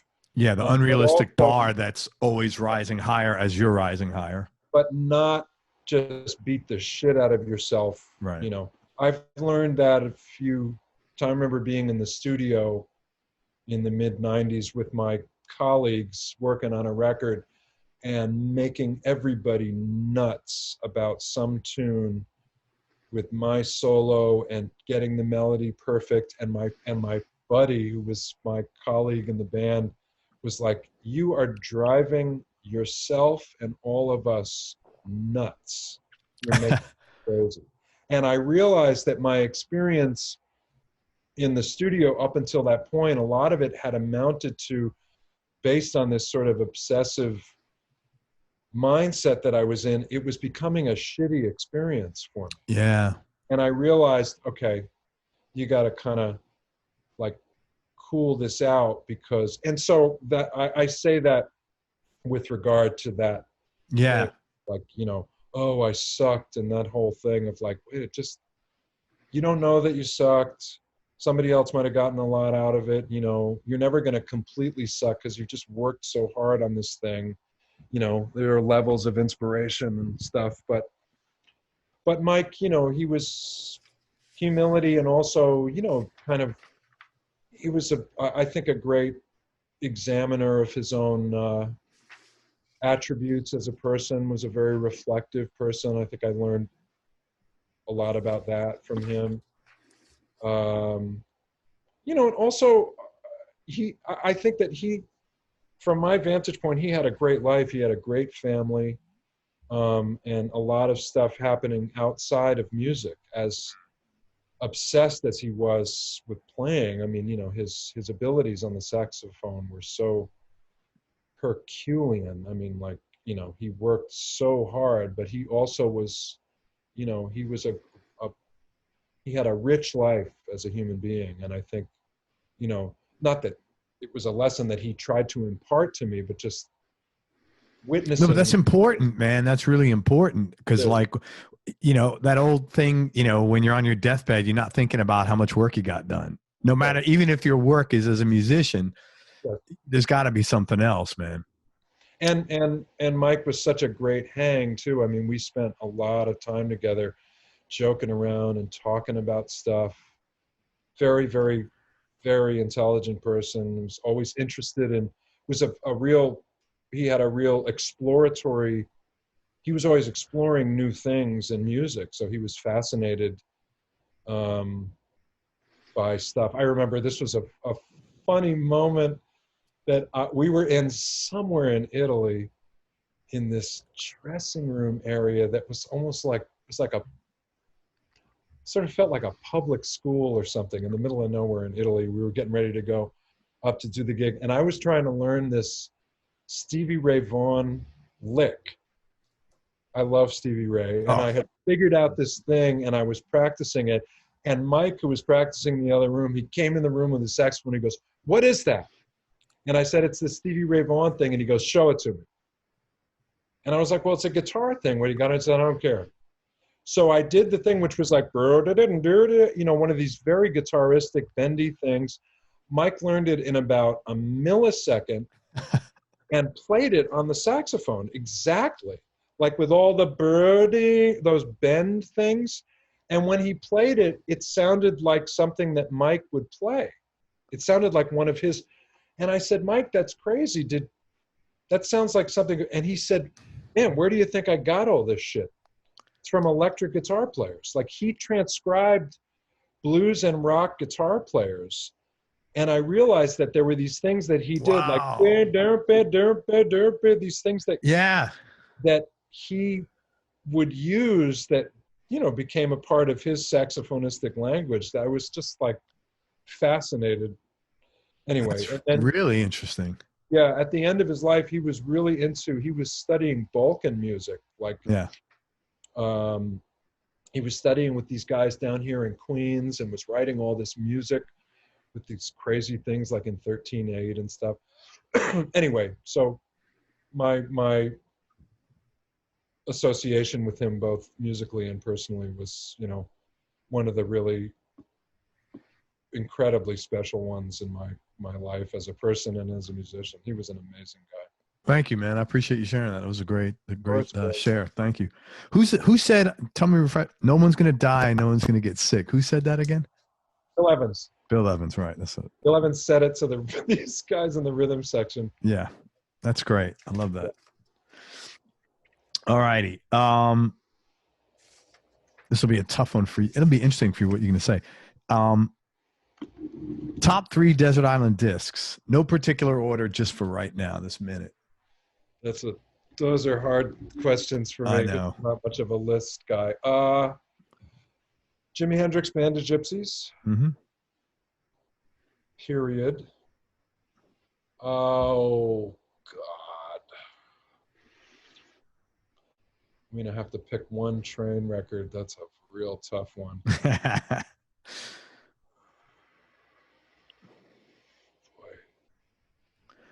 I mean, maybe A Love Supreme, John Coltrane. That's so hard, man. There's so many records in there, and it's like, and not that I don't absolutely love the other 3 records that Hendrix released. You know, I'm not talking about everything that was released after he died. Sure, no, I get it. Those 4 records are very special in that you can hear Hendrix's sort of, I mean, to me, his final approval thing. You know what I mean? He was a great producer of himself. He just was so innovative and so but I mean, free. Those Are You Experienced, Axis Bold as Love, Electric Ladyland, and Band of Gypsies are the ones that he oversaw until their culmination. And they're quite different than everything else that was released afterwards. Absolutely. It was a lot more free-flowing. Yeah. I love Electric Ladyland. It's really interesting. I've listened to that record probably as much as any recording ever. it was years after I started listening to it that I heard the unedited versions of those tunes, and he made great edit choices. Ah, There's a interesting. lot of editing, especially on side two, Listen to Me, of where there's Changes, Power of Love, or Power of Soul, Message to Love, and the other one, We Gotta Live Together. You can hear the cuts. There are some pretty dramatic cuts where, like, right before the cut is made, the audience is clapping, and then there's suddenly no clapping. That's funny, man. The greatest one, it's one of my two or three favorite drum fills on Power of Soul. After the intro, there's this thing that Buddy Miles does when it goes into the sort of the first solo he takes on it, where Buddy Miles goes, doo-goo-gra, bang, bang, and the sound of the audience before the fill and after the fill is completely different. Like this is on Power of Soul. Yeah. I'm going to go back and listen to this now. And the original has there's a lot more like jamming going on in between these edits, which is great, but the edits were really killing. So that, A Love Supreme. Oof, that's so tough. Oh man,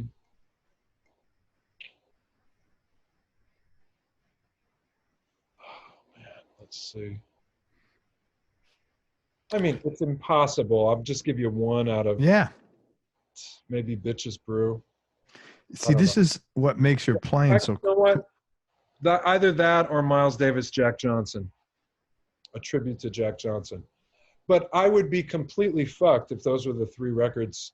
I mean, especially in jazz music, because it's not like there's so many records in a jazz musician's career. Yeah. Hendrix is a little easier, in that he passed at such a young age. Those four records. Yeah, you got to pick one out of four. Yeah, I don't like Band of Gypsies more than Axe as Bold as Love. It's just his playing on that record, I think because of Buddy Miles and Billy Cox. Buddy Miles is great. Really, really special because they were all from the same. I love Mitch Mitchell very, very much. But, Buddy and Jimmy and Billy were from the same culture. Yeah, I agree with you. Same musical culture, and you could hear that on that record. Well, Buddy's solo stuff, too, is much closer to that. Yeah, it was really good. Very funky, man. And I love Billy's singing and his pocket, man, it's so off the hook. And don't get me wrong, I love Mitch Mitchell, and what Mitch did with Jimmy, I think, was really important because he was a really good jazz drummer and had that loose stuff that I think elicited a lot of great things from Jimmy as well. Anyway, so those are three of the hundreds of records that. Have you seen the Miles documentary on Netflix? Did, yeah. I'm like halfway through. It's pretty good, right? It is, yeah. Yeah. Oh. All right. Favorite New York City food? Man. That's like the desert island.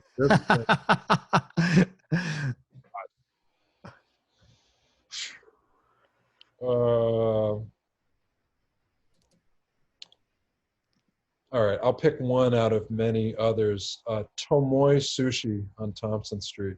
Okay. Tomoy? MOE. Okay. Yeah. I've been to Japan probably 18 times. So.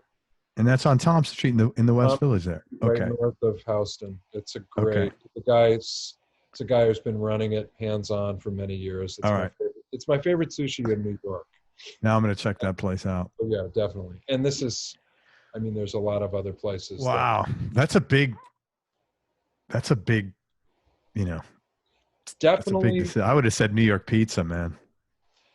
Yeah. I love pizza in New York, but I've had a lot of pizza in the Naples area of Italy. So. Oh, really? And it's good. In Naples, Italy? That's where pizza comes from. I've never eaten it there. I have no idea. Yeah. I've never been to Italy. Go to Naples and eat. You won't believe it. Really? Because I'm like such a pizza snob, man. Oh, man. That's the only thing. Pizza's from. Wow. Yeah, it's different there. It's not thin crunchy New York style thin crust pizza. It's like, oh my God. What's your favorite pizza shop in the city? Oh, there's that place on the Upper West Side. God, I can't been going to it since I was a little kid on like 102nd Street. Sal's, I think. I don't know. I like Joe's in the West Village. Yeah, it's really good. Yeah. And then there are a couple of Neapolitan style places in the city that have come like in the last 15 years that have, you know, like Naples style pizzas. Yeah. There's a place called Numero 28 on 2nd Avenue. That's Man, great. I just read about that place this last week and I wrote it down for when we go back. Yeah, that's funny. They're from Naples, the people who run the place. It's delicious. Actually, I saw it on do you know that like the people that do James and Carla, they just walk around the city and they wrote a book on old New York City storefronts. Anyway, they mention it in there and I looked it up. Yeah. It's pretty good. Yeah, they have a real, you know, serious oven and it's Naples style. But I had this pizza once just south of Naples. I was up there for a few days doing a festival. This place that's famous even among Neapolitan people. That's as you go down the Amalfi Coast, you go up into this sort of mountainous area, and the first town, it's called Vico Equense, and there's this famous pizza restaurant there. And I was playing with Chris Potter's group at a festival, and we went there. We almost died from over ingestion of pizza, like pie after It's so funny. We almost died from eating too much pizza. We were like messed up for days because it was just like one, you know, just plain margarita. I mean, this crust, the crust itself was like eating, unbelievable. And the fresh tomatoes and mozzarella that you can't even get here. I mean, it's another scene. So if you ever take a trip, Naples and get the pizza there. I will. Yeah, which is a crazy city, but Vico Equense. Anyway, but Tomoe Sushi, among, you know, out of 20 places in New York. That would be the spot. You know what? You ever go to Pizza Box on Bleecker Street? That was my favorite place, and it closed. Yeah. Yeah. Oh, they had an outdoor garden in the back. Man, good times. Best decision you ever made, Adam? Jesus, I don't know, Craig. I was going to say becoming a musician, but that may have also been the worst. No, I'm kidding. Best decision I ever made. I really don't know. Maybe I should have seen that in your questions list and thought about it, but I didn't notice it. Buying my 1956 Telecaster? Not really. No, I know. All right, and tell me this. Most important things you've learned about yourself. Oof. Wow. Dude, you come on this show, we don't talk about string gauge, man. You know that. Most important thing I've learned about myself. I mean, you know, it's a work in progress. Most important thing that I've learned about myself.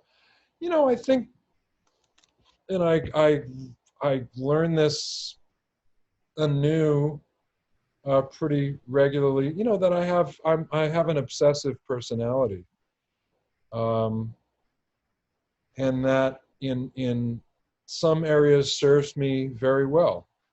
Sure. In, you know, getting my head wrapped around a problem and not letting go of it until I figure it out, you know, and I think as a musician, that's been very constructive. You know, it can make me nuts in other areas. Sure. But I'm somewhat aware of it, you know, even though sometimes you know, can get lost in, I mean, Jesus Christ. And my girlfriend would be happy to count this tale, but when in this apartment in 2004, in this building, there was a really bad fire and it burned into this apartment a little bit. It necessitated me moving out, having them gut renovated and moving back in. And I had to buy a new mattress when I came in because I had a futon that was water damaged or something.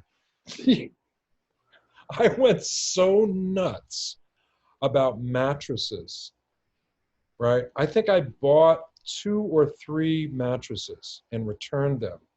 Oh, that's a lot of work. Yeah. So, I mean, I didn't pick them up and take them. Oh, you'd be like, hey, man, this isn't for me. Come pick your shit up. Yeah. And my girl was like, you. And, you know, it's like these things become like really important when they're happening. Right.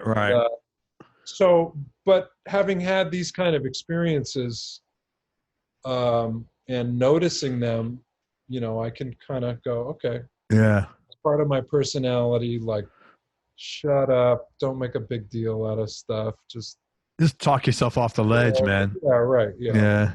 But really, you're... and also that I have anger. I have quite a temper. Really? Yes. That is really surprising. Yeah. Wow. Yeah. I'm shocked. I can see red sometimes, and it's, you know, I've, you know, realized that over the years and can kind of control it, you know. That's good. That's too much stress. Yeah. It is, yeah. But, you know, part of it, I think, is people from New York. You know, I've lived in Manhattan my entire life. So, yeah. And I think there's elements, again, you know, I think these, you know, what in some circumstances could be considered character defects also can be useful, you know. Yeah, there are times where and I think this is especially relevant today in the sort of contactless world. I don't mean in the time of pandemic, but no, you know, I know you like, yeah, not communicating directly with people. And man, this has caused all of that. Right. When my 2 sons are older, they didn't grow up with this. My daughter would have friends over. She's 20 now. Let's say they were 14, 13. She'd have 3 girls in the room besides her, all 4 of them on the phones, yeah, to other people. Right. Yeah. And there was no talking. I know. I've seen that a lot. I don't have kids, but I've, you know. And it blew my fucking mind. Yeah. Because I couldn't understand. Like, man, I don't want anybody around. If I don't want to, you know, like if I have friends around, I want to talk. Yeah. To them. Yep. Yeah. Yeah. Yeah. Well, I think the thing that I was going to say about having some, you know, if you want to call them anger issues, is, you know, anger, or there are times in life where an honest expression of maybe sort of forceful expression of how you feel in certain situations is okay. Yeah. There are times where you're at, and I've found this numerous, sometimes you have to confront situations that are jive, where people are acting like idiots. And the only way to, I mean, hopefully short of getting into a physical altercation, is to say, no. I've had this experience before, and it resolved situation. I don't mean flying off the handle, but, you know, something between flying off the handle and not asserting yourself, you know, being able to effectively use a certain kind of confrontational ability to, and I remember one time, you probably, I mean, these kind of stories are kind of fun, right? Yeah, yeah. On a gig in Germany with one of the great musicians who's ever lived, and we were playing, it was in Stuttgart, and the stage manager wanted everything to be on risers. And it was a very particular stipulation in our contract, under no circumstances any risers. The drums, keyboards, guitar, everything's on the same level. But risers can be convenient for stage people because you can wheel shit on and off on a riser. And my friend, the leader of the group, was in this confrontation with the guy saying, there are no risers. And the guy with this classic German accent was saying, we will put the risers. There will be risers. And my friend was like, we don't play with risers. Because it makes it very difficult for the Stagehands mit risers, you know, like going into this whole thing. And my friend going, we can't play with risers. And they were just at loggerheads, just standing there looking at each other. Nothing was getting resolved. And I walked up to the guy and I said, hey, do you want to have a fucking band play? And the guy goes, yeah. And I said, then get rid of the fucking risers. And he goes, okay. Because your buddy wasn't, he was leaving it up to negotiation the way he was just that my friend was not ready to take it to the next, like, we're going to do this or we're not going to fucking play. Yeah. So I jumped in and just said, you know, and the guy said, that's not such a good deal for us. And I said, I don't care. You're not the ones performing. Yeah, man. Your crisis is not my crisis. Right. My friend says, thank you. Anyway, so. Yeah, I get it, man. Not encouraging anybody to use expletives in the. No, expletives are great, man. You know what, though? It's funny because I get, whenever I have other guys from the city on here, a lot of comments come in like, man, I love when you have guys in the city. You guys have this thing. You know, I don't know what it, nobody could, you know, if you're from Kansas, it's cool, or, you know, it's different, right? And I said, well, because, you know, you survived the 70s in New York City, you know, that was you had to get some good survival skills because you didn't stay in your house, you were out, and there's a lot of shit going on, right? And but I've had other guys, musicians from different parts of the country, say to me, man, how do you handle those guys in New York? They're so aggressive. And I'm like, really? And it's I don't necessarily see it, but obviously being from New York, there is a certain edge or aggression that you got to have. I guess, yeah, I would. Really, really funny. Best childhood memory?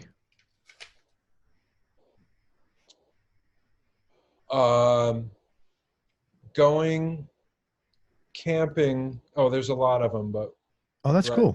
Right up there is. My mother and father and I used to go up to Lake George. Upstate, yeah. 4 hours upstate, and you can rent islands in the middle of the lake to camp on.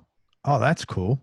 So we would go up there in the summer, rent an island, rent a putt-putt boat, you know, with the and get out to the island and be out on the island for like 3 weeks. And in those days you could drink the water right out of the lake. I mean, it was turtles and fish, and I was like, it was like a fantasy world. Yeah. Did you have brothers and sisters, or your only child? No, only child. Only child. Interesting. That's nice, man. Good memory. Who's had the biggest influence in your life, both musically and personally? You mean one person who personally and musically? Yeah, or, you know, or a group of people, whatever the answer is. There's no right or wrong. There's too many to name one.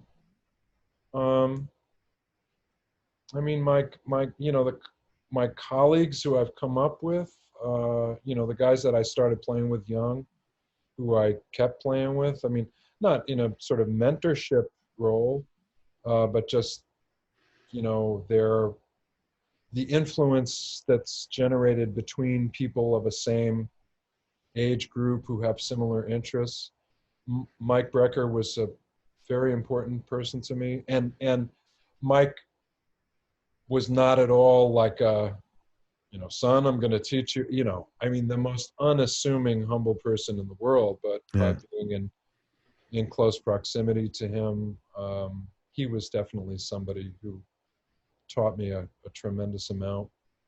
My mom and dad, you know, for very different reasons. What's the most important thing they taught you each? Well, there certainly isn't one. My mother, I mean, among other things, instilled a great love of music and food and culture just by example. I mean, she not in any kind of demonstrative, teachy way. You know, she, as I mentioned, both of my parents are musicians. They're both still around. And my mother loves music like so incredibly much, and her love of music, both as a musician, she was a singer, and as a listener of music, absolutely, you know, instilled in me an appreciation. Again, not from a way like, hey, check this out, I'm going to teach you how to love music. It's like she listens to Mozart and it's like she just died and went to heaven. And watching her telling me, you know, that thing that musicians do, like, check this out, you know, this section coming up. I mean, she used to play. That's cool, man. Yeah, and play Mozart on the piano, or she was an opera singer. Oh, and wow. would sing sections or say, listen to this beautiful Strauss song, or, you know. And she went into the food business after her career in performing arts, and you know, her love of food definitely, you know, influenced me a lot, and they, you know, turned me on to a lot of great food. Again, not in any kind of teachy, demonstrative way. I mean, my dad taught me so many things. You know, my parents were both in show business. I mean, they were both Broadway singer dancers. My father was in the original Oklahoma when he was Wow. like 18 years old. Yeah, he came to New York from Ohio. That's really cool. He studied drums with Charlie Wilcoxon. Do you know who Charlie Wilcoxon is? I don't. He wrote one of the most important technical drum books in the history of drum books. And tap danced and sang and played the piano. And my mom was a dancer singer, Broadway dancer singer, and an opera singer. So, you know, when I was growing up and showed very clearly the signs that I would become a musician, they couldn't be anything but encouraging. It would have been hypocritical for them to say, well, we did it, but we want you to become an accountant. Right. Exactly what I was going to say. A CPA. But we're not, and they were like, if you're going to do this, you need to have your shit together, because it's not easy. So they, you know, my dad especially was like, don't fuck around, man, you know, and very much encouraged me to focus. I think being from where he came from, and it was not uncommon in the music theater world to be a really good dancer and a singer and a musician, you know, to sort of have these multiple things. My father encouraged me, not that he really had to, but he was like, do one thing really, really well. You know, when he saw that I love to play drums and piano and any instrument I can get my hands on, he encouraged me to really like. That's such good advice. Yeah. Pick one thing and do it really, really well. Yes, he totally did that. And he gave me a lot of other advice, man. He told me when I was very young, he doesn't remember this. Is he in the city or is he out in California still? He's in Connecticut. He was in LA for 15 years. He told me one thing when I was really young, because I grew up on the Upper West Side, you know, in the 70s, which was beautifully diverse. Yeah, perfect. Like everybody.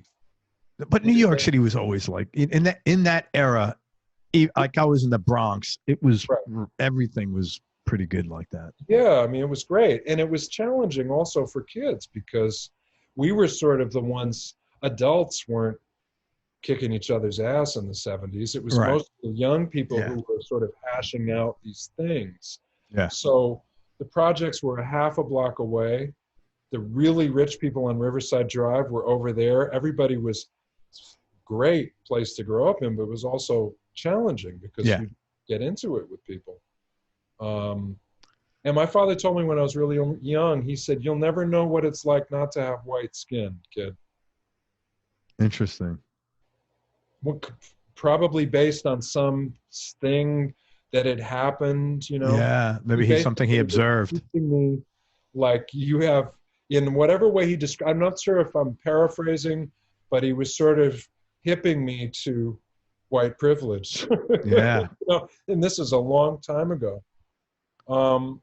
And he also said, with regard to music, he said, and man, this turned out to be, he's never he said this specifically to me. He said, if you do something just for the money as a musician, you're going to have problems. Yeah. I have not talked to one person. I have talked to one person who wanted to write, Dave Mason. Do you remember Dave Mason? Yeah. Only you know not. He was the only guy that wanted to write songs for hits in 740 interviews. That's the only person I've ever spoke to. Songs for hits. He wanted to, he said that he was kicked out of Traffic because he wanted to, they were doing a lot of experimental stuff, Traffic, and he wanted to write 4-minute hit songs. Right. But see that I don't have a problem with that. Right. If you want, your thing is to write hit pop tunes, cool. Right. The problem is if you are a creative musician in your heart and soul, and you do something just for the money. Yeah, I don't think he didn't say I wanted to make the money. He just wanted to. He knew what it took to write hit songs, and that was what he wanted to do. Yeah, I think the problem more exists when you. I think if you're somebody like myself, who I've learned over the years that my thing is my thing. That if you do something because it's a big payday, there's going to be some issues. Yeah. And it's always been the case. Something happens where it's like, it's never just like some easy bread. Yeah. There's something that gets a little price out of whack in the universe. Tuition. For your universe. Yeah. It's like something's kind of going. If your thing is like, because if I wanted to try to write a hit pop tune, just to write a big pop tune, that's one thing. But as a musician, and my dad told me that based on his own experience in show business, and I found it to be the case. That's cool. My own experience. And these are among many other things he, imparted. You happen to know Joel Hoekstra? No. He's a guitar player in the city. He plays for White Snake and Trans-Siberian Orchestra. His mom was and he lives in the city. His mom was an opera singer. Really? Yeah. It was really. His name. It's possible I could have met him, but. 3 more questions, man, and I can't thank you enough for your time and being so cool, man. Greg. Honestly. Great to speak with. Any hobbies or interests outside of music and sushi? I read a lot. And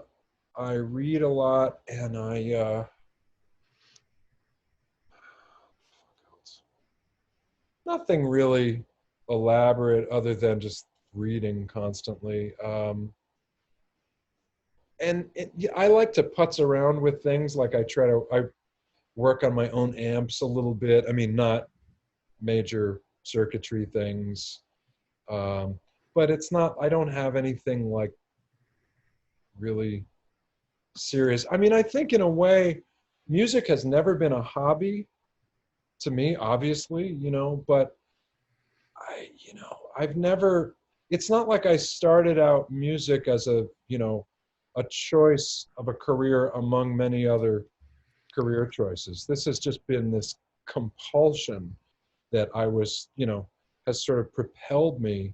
And I don't really think I've ever been in it for any other reason other than being just obsessed with music, Right. And obsessed or, driven to do it at the highest level possible. I don't know how you can be successful over a lifetime if that's not even within that. Everybody has their own different levels, right, of course, and perform. But I don't know how is it possible to be successful as a musician if you're not driven? I don't. Driven at least. There are some people who are, driven. Yeah, some people getting up before noon means they're driven. But some people are also very, very, great self-promoters and extremely good at business, where they're maybe not as strong a musician as somebody who's not the greatest, promoter themselves. And so, yes, driven to me, in the ways that are really important musically are the ways that are really important. Yeah. There are probably, I say that there are probably times in my career where I could have made been more career oriented or business focused, but what has propelled me, and to whatever extent I've been successful doing it, the propulsion engine for that has been my obsession with music, Yeah. and wanting to try. I mean, I can't really be objective about it, but just being Wanting to obsessed. try to create at the highest level you can. Yeah. Yeah. And there's a funny thing that happened to me years ago when I was just starting to do my own records. I co-led this band called Lost Tribe in the 90s, and we made 3 records. And we wrote and produced our own stuff. It was a good way into making my own records because they were collaborative, but it was, our own shit. So by the time I made my first solo record, I had some experience making records of my own music that weren't the records weren't solely my own music. And I remember I used to get this when I was part of the Musicians Union, which I haven't been for years. They used to send out this newspaper called Allegro that I used to really dig reading because they had like a wall of shame in the back. Like people who didn't pay their dues, they'd list you in the back. That's kind of weird. About that just hysterical to me. That's weird.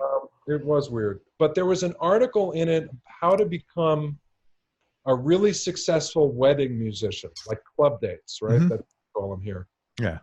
But that was a thing back then. Now you could make a ton of money doing that. I think it still is. I mean, I did a lot. Who gets married? That's right, yeah.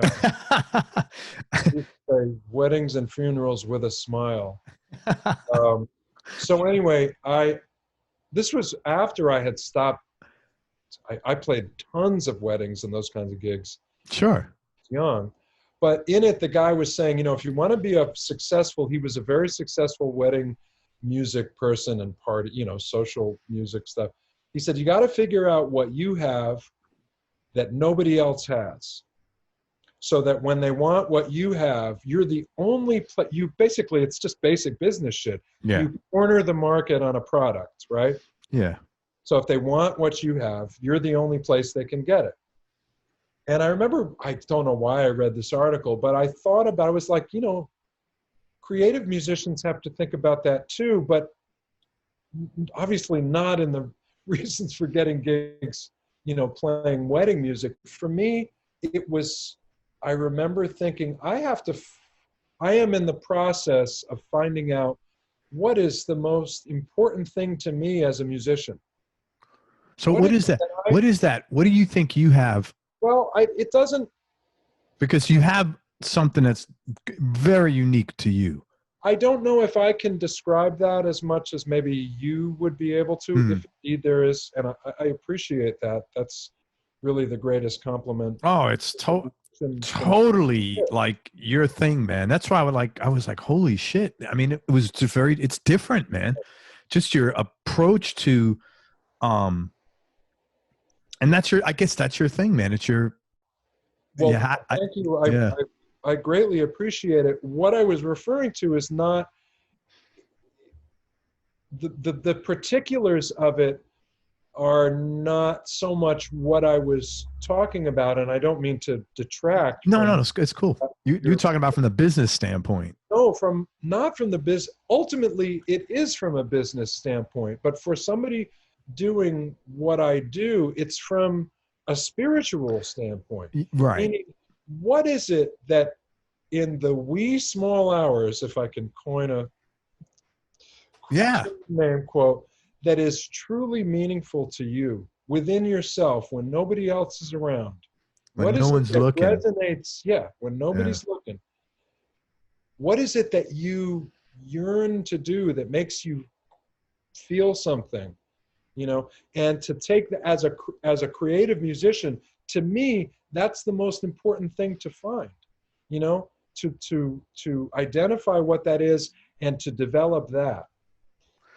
very well-known actor who was a friend of my parents when I was a kid was over for dinner and said something about his career that always stuck with me. He said when he started out, this is a guy who was very, very well known on Broadway and in television and some movies. He said, you know, when I was young, I thought I had to do this and this and this, and I had to ding, and blah, blah, blah, blah, blah, blah. And I felt like I got on all these different lines, right? And at some point, you know, I guess he was doing stuff, but he realized, I got to figure out what it is that is my most natural talent. Even if it's not the thing I think I want to be doing or this guy's doing, figure out my most natural talent and refine and develop that, right? Like kind of take everything else that you thought you should be working on and just refine that thing that you do most naturally that will yield the most results because it's maybe your natural talent. I mean, this is very subjective stuff, but he said when he realized that and really focused, that was when he started having great success.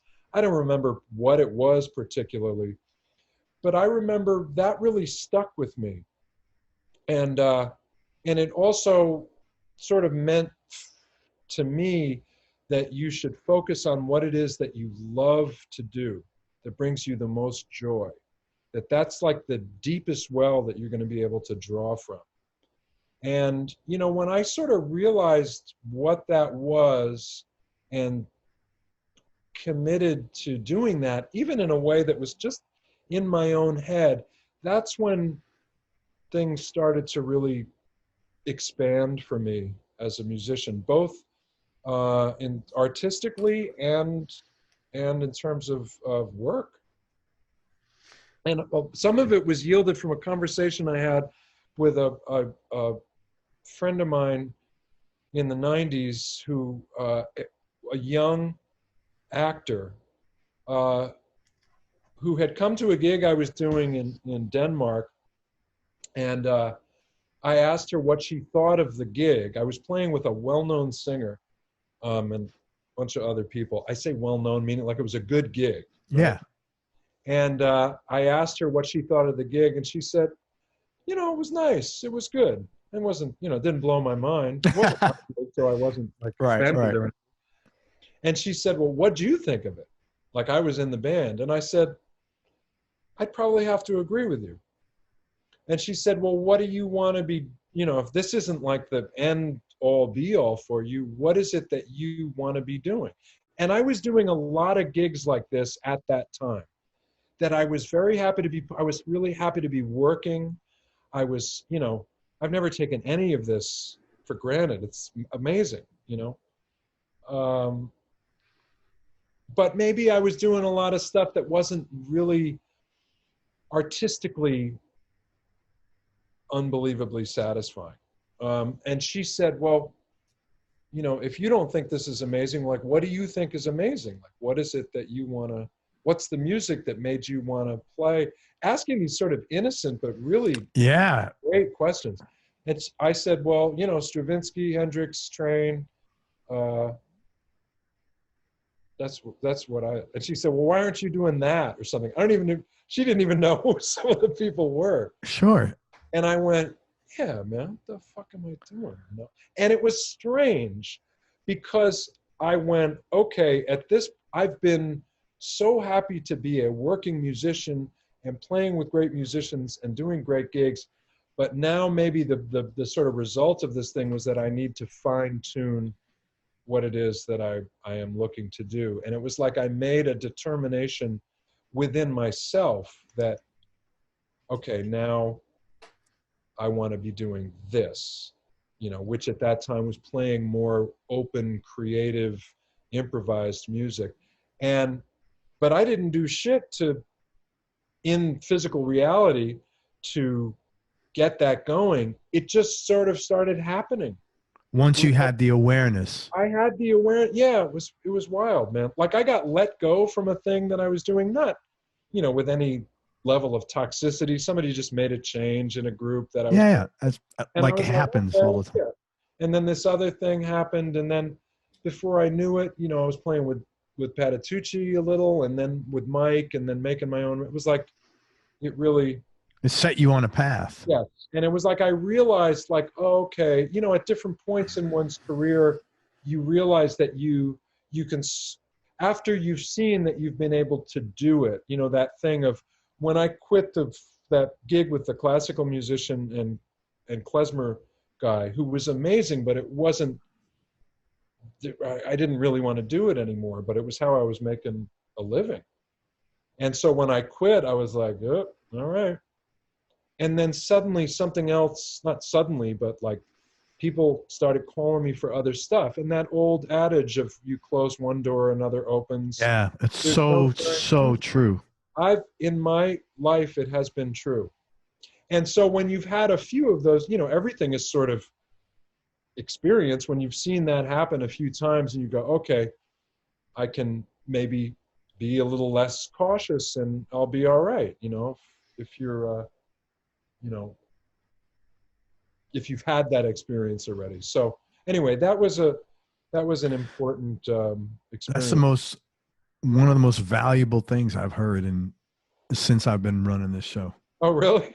Yeah, man, that was great. It really helped me a lot. It was real, man. It was really real. And I'm not I'm a terrible skeptic and cynic and, you know, realist about things. But I sort of feel like if you're,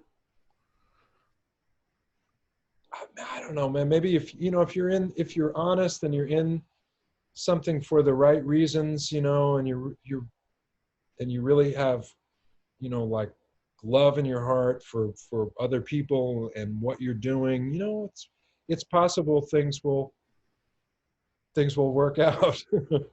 No, I agree with you. Man, that was really good. Thanks, Greg. As you were saying that, I was thinking about myself, and I realized the thing in the wee hours, like if I had to make a knee jerk, the thing that's most important to me is being a good husband to my wife and a good dad. Uh-huh. And it set me free a little bit because I realized I think I've done that. Right. You know, I've worked I worked really hard, yeah. But it was like, and so I think I could beat myself up less now. which is huge, man. No, instead of like what I haven't done, or you know what I mean? Because really, if that was the most important, you know, I'm not a perfect husband, I'm not a perfect dad, but I've done a pretty good job of that, man. Yeah, thank you. Yeah. Thank you for sharing that. Wow. Biggest change in your no, let me ask this one. Most important lesson life has taught you, and maybe that was it. Oh, well, that was one of them.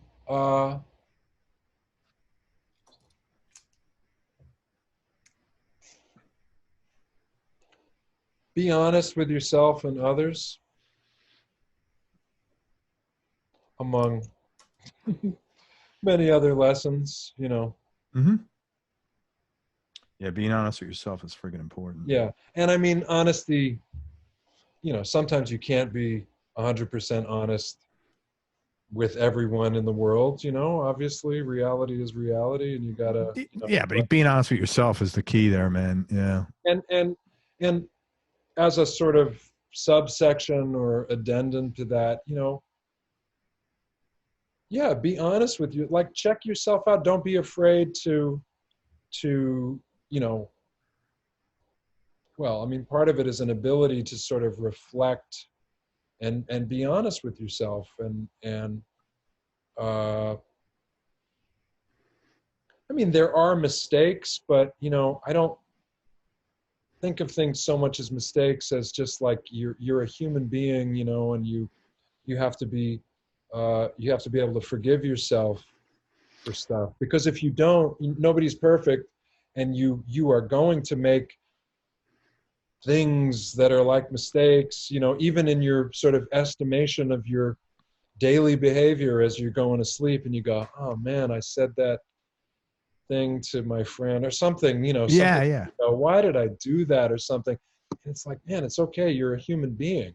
Because if you if you disallow the sort of mistakes that a human being can make, that may propel you to not really being reflective so that you don't have to face them. And then you're just, then where are you? You know, then you can't really reflect. And besides, no one's going to die. No one's going to get sick. Absolutely. I like that, unless, man. you know, you killed somebody. Yeah. That's a mistake. It was like, that's a mistake. Or if you made someone sick, hey, now we're talking about some we're very relevant. Right? Yeah, man. I went outside and I coughed right in somebody's eye. That was a mistake.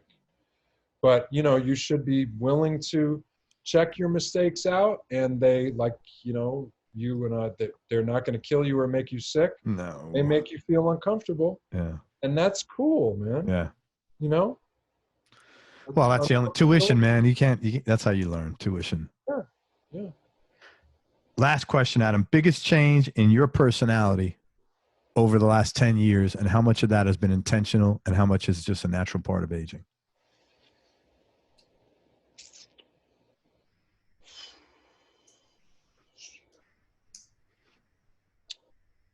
You know, there isn't one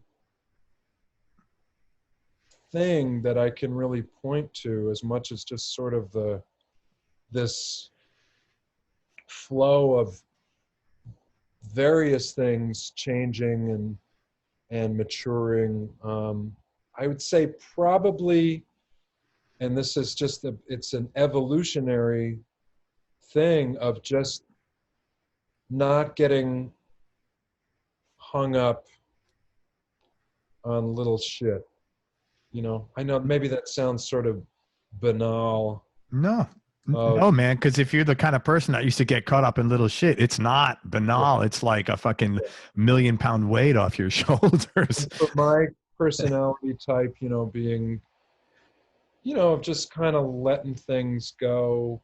That's good, man. You know, and more, and it's a big deal. But it's not something like I realized it when I was 48, and then I stopped getting hung up on little shit after that. It's just this thing, this sort of inexorable, I hope, some sort of growth thing. Yeah, I guess looking at sort of the big picture things and not trying to disallow a certain kind of,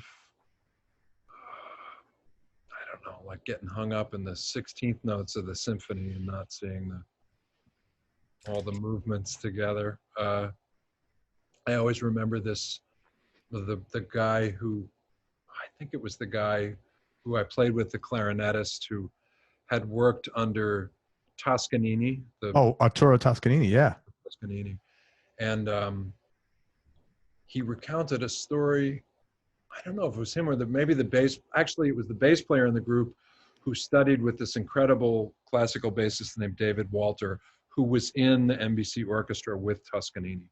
Oh, and wow. During a rehearsal, Toscanini stopped the playing and started screaming in Italian, "Non mangia la piccola note," to the bass players, which means don't eat the small notes.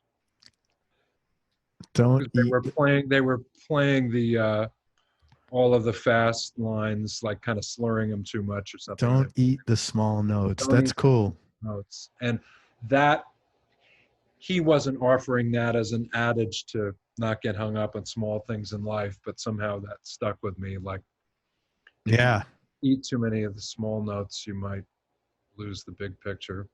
Right on, man. Well, hey, first of all, thank you. I can't thank you enough for your time and for being so cool. It's really great talking to you. Same here, Craig. You're great to talk to. Thank you. That was really kind of you. Let me tell people where to get turned. Okay, first of all, if you have not listened to Adam Rogers, if you're a guitar player and you haven't listened to Adam Rogers, you got to look at it that you're deficient in like your vocabulary. Thank you, Craig. No, I'm serious, man. This is like, that's how I felt when I listened to you. I was like, oh my God, this is like embarrassing that I haven't been hip to you, man. This is like not good. Okay, so a few different things. First of all, as far as records go, his last record was Dice. It is off the charts. You know, if you want to start with play my favorite songs are The Mystic, Crazy. I like Chronics. I like the title song Dice. I like Elephant. It's a great record. I would encourage you to listen to it. It is available at Bandcamp if you want to buy all these things I'll tell you about. If you're going to purchase, buy them on Bandcamp because that supports the artist strongest. And that's what we want to do. If you want to stream it off Apple. Okay. So Adam's got 5 other albums. Again, all of them are on Apple, and he's got 5 other albums as a leader, and he's got 1 album as a co-leader with, is it David Binney. David Binney. Okay. The saxophone player. That's number 1. So check out his catalog. Number 2 is go to his website, adamrogersmusic.com, and enter your name and enter your email in there, because he is putting on, or potentially going to put on, some very cool master classes, which will matriculate sometime in the next month or so. But get on the email list so he'll notify you to what's going on. Also on his website, he's got available charts. Dude, did you write your own charts? Yeah. Oh my God, I couldn't imagine. Even if it's yours, I couldn't. This is like mind blown to do that. But he's got charts available for all his songs. They're up on his website. Also, he has done some work with mymusicmasterclass.com. You want to talk about the programs you did with them? Yeah, I did like 4 instructional videos. The 2 first ones, if memory serves, it's been a little while, were on kind of basic practice routines. Things that have been important to me in my development, like working on scales and arpeggios and things. And then I think the second set, there's 4 of them, are about a little more, slightly more sort of complex musical things like compound rhythmic groupings and improvising and playing through modulating harmony. Yeah, they do a good job there. I would recommend for anybody, I mean, if you're interested in looking at my stuff, by all means do, but the catalog that they have, the gentleman who runs it is a cat named Adam Small, and there's tons of great resources there, a lot of different musicians. Very cool. It's My Music Masterclass. Also, Adam doesn't have a ton of like slots available, but he has occasionally time for lessons. If you're interested in working with him as a teacher, number 1, you got to be an intermediate or preferably an advanced jazz player or somebody into improv, or you just dig what he's doing and you want to learn more about it. Go to the contact tab on his website. Again, it's Adam Rogers Music, and just let him know you heard him on here. What, you heard some of his music and what you're looking to accomplish and how you think he might be able to help you. This way he could respond properly to you. Also, if you are interested in working with him and having him do tracks for you, let me tell you what, as far as bang for your buck, this guy, I mean, we had a very lengthy conversation before. I don't want to like ruin his Kentucky, I don't want to give the Kentucky Fried Chicken recipe away, but I will tell you, this guy has got the work ethic of a fucking plow mule, and he is going to give you 150%, man. So if you're looking for tracks, this is the guy to hire. All right. And again, go to his website, Adam Rogers Music, enter your name on the contact tab, and just, tell him what you're looking for. And that's about it, man. Just go to his website and sign up so you can get notified of the master classes that he's got going on. Anything else? Did I forget anything to mention? I don't know. I saw there was a question you had about my favorite guitars, but I didn't. I thought we covered those, man. When you talked about, we didn't really talk about you said your number 1 was, okay, let me go. Yeah, the 65 Strat, the Telecaster, the Les Paul 2000. Yeah. What's that? I guess we did, but I couldn't. I saw it in your list, and I thought, oh, cool, I could. Do you want to talk about that? No, I pretty much said it. I mean, my main guitar is for jazz is the 99 335. 55, yeah. And 65 Strat, the 56 Tele, and then I have a 74 Strat that I also play a lot. And then I have about 18 or 19 other guitars that I Do you really? Yeah, I have a decent collection. Wow. Yeah. Do you have standing gigs in the city, or did you before life? You mean consistent gigs? Yeah. I mean, the only thing resembling that would be that I play at 55 Bar pretty regularly. Sure. They're not, you know, regular like every 2 weeks, but I play there if I'm around. I usually play there once a month or something, or sometimes I'll do a few weeks in a row to try things. That's where Dice kind of got going when we first started playing there regularly. It's a great place. I encourage anybody who's in any proximity to New York, once we get through this strange time that we're in, to go there. It's a wonderful place. It's like going to someone's like patio or something. It's a tiny little place, small little roof. Yeah. But it's a great place in that you can, you know, it's not unlike some of the other, I don't know, for lack of a better word, more formal or fancier venues. You can do stuff there and experiment. I mean, cool. I basically make a living experimenting, but some places you kind of want to have a little bit more of a finished product of something. 55 Bar is really conducive to trying things out, and as a result of my relationship with them, you know, I've been able to, like with Dice, take this sort of not obscure idea that I had in my head, but something that I didn't know exactly what I wanted to do specifically, and as a result of being able to perform there regularly with the group, to really find out exactly what that was, which is something that's, you know, different than like a jazz quartet or a, you know, that has maybe a little bit more of a roadmap. Yeah. But, you know, the Dice group is something that's a little more unusual. You guys are running hard on that Dice record, though, man. It's like balls to the wall every track, pretty much. It was really great. Yeah, it was very, I mean, first class job all the way around, man. Yeah, the 55 Club too. They have really late sets, don't they? It starts at 10. Yeah. Yeah. Which that's not really late, but maybe, you know, from my age. No, it's later. Nowadays, gigs are getting earlier. Like the Vanguard starts at 7:30. I mean, yeah, that's what I meant. Yeah. When I was a kid, everything at the Vanguard started like at 10, right? And really late. And 55, you can basically play as long as you want. You know, I've been on gigs there and we finish at 2 in the morning. You know? Right on, man. Well, I'll tell you, man. Next time I come to the city, I'll be looking you up. Hopefully, you'll be playing. That would be so cool.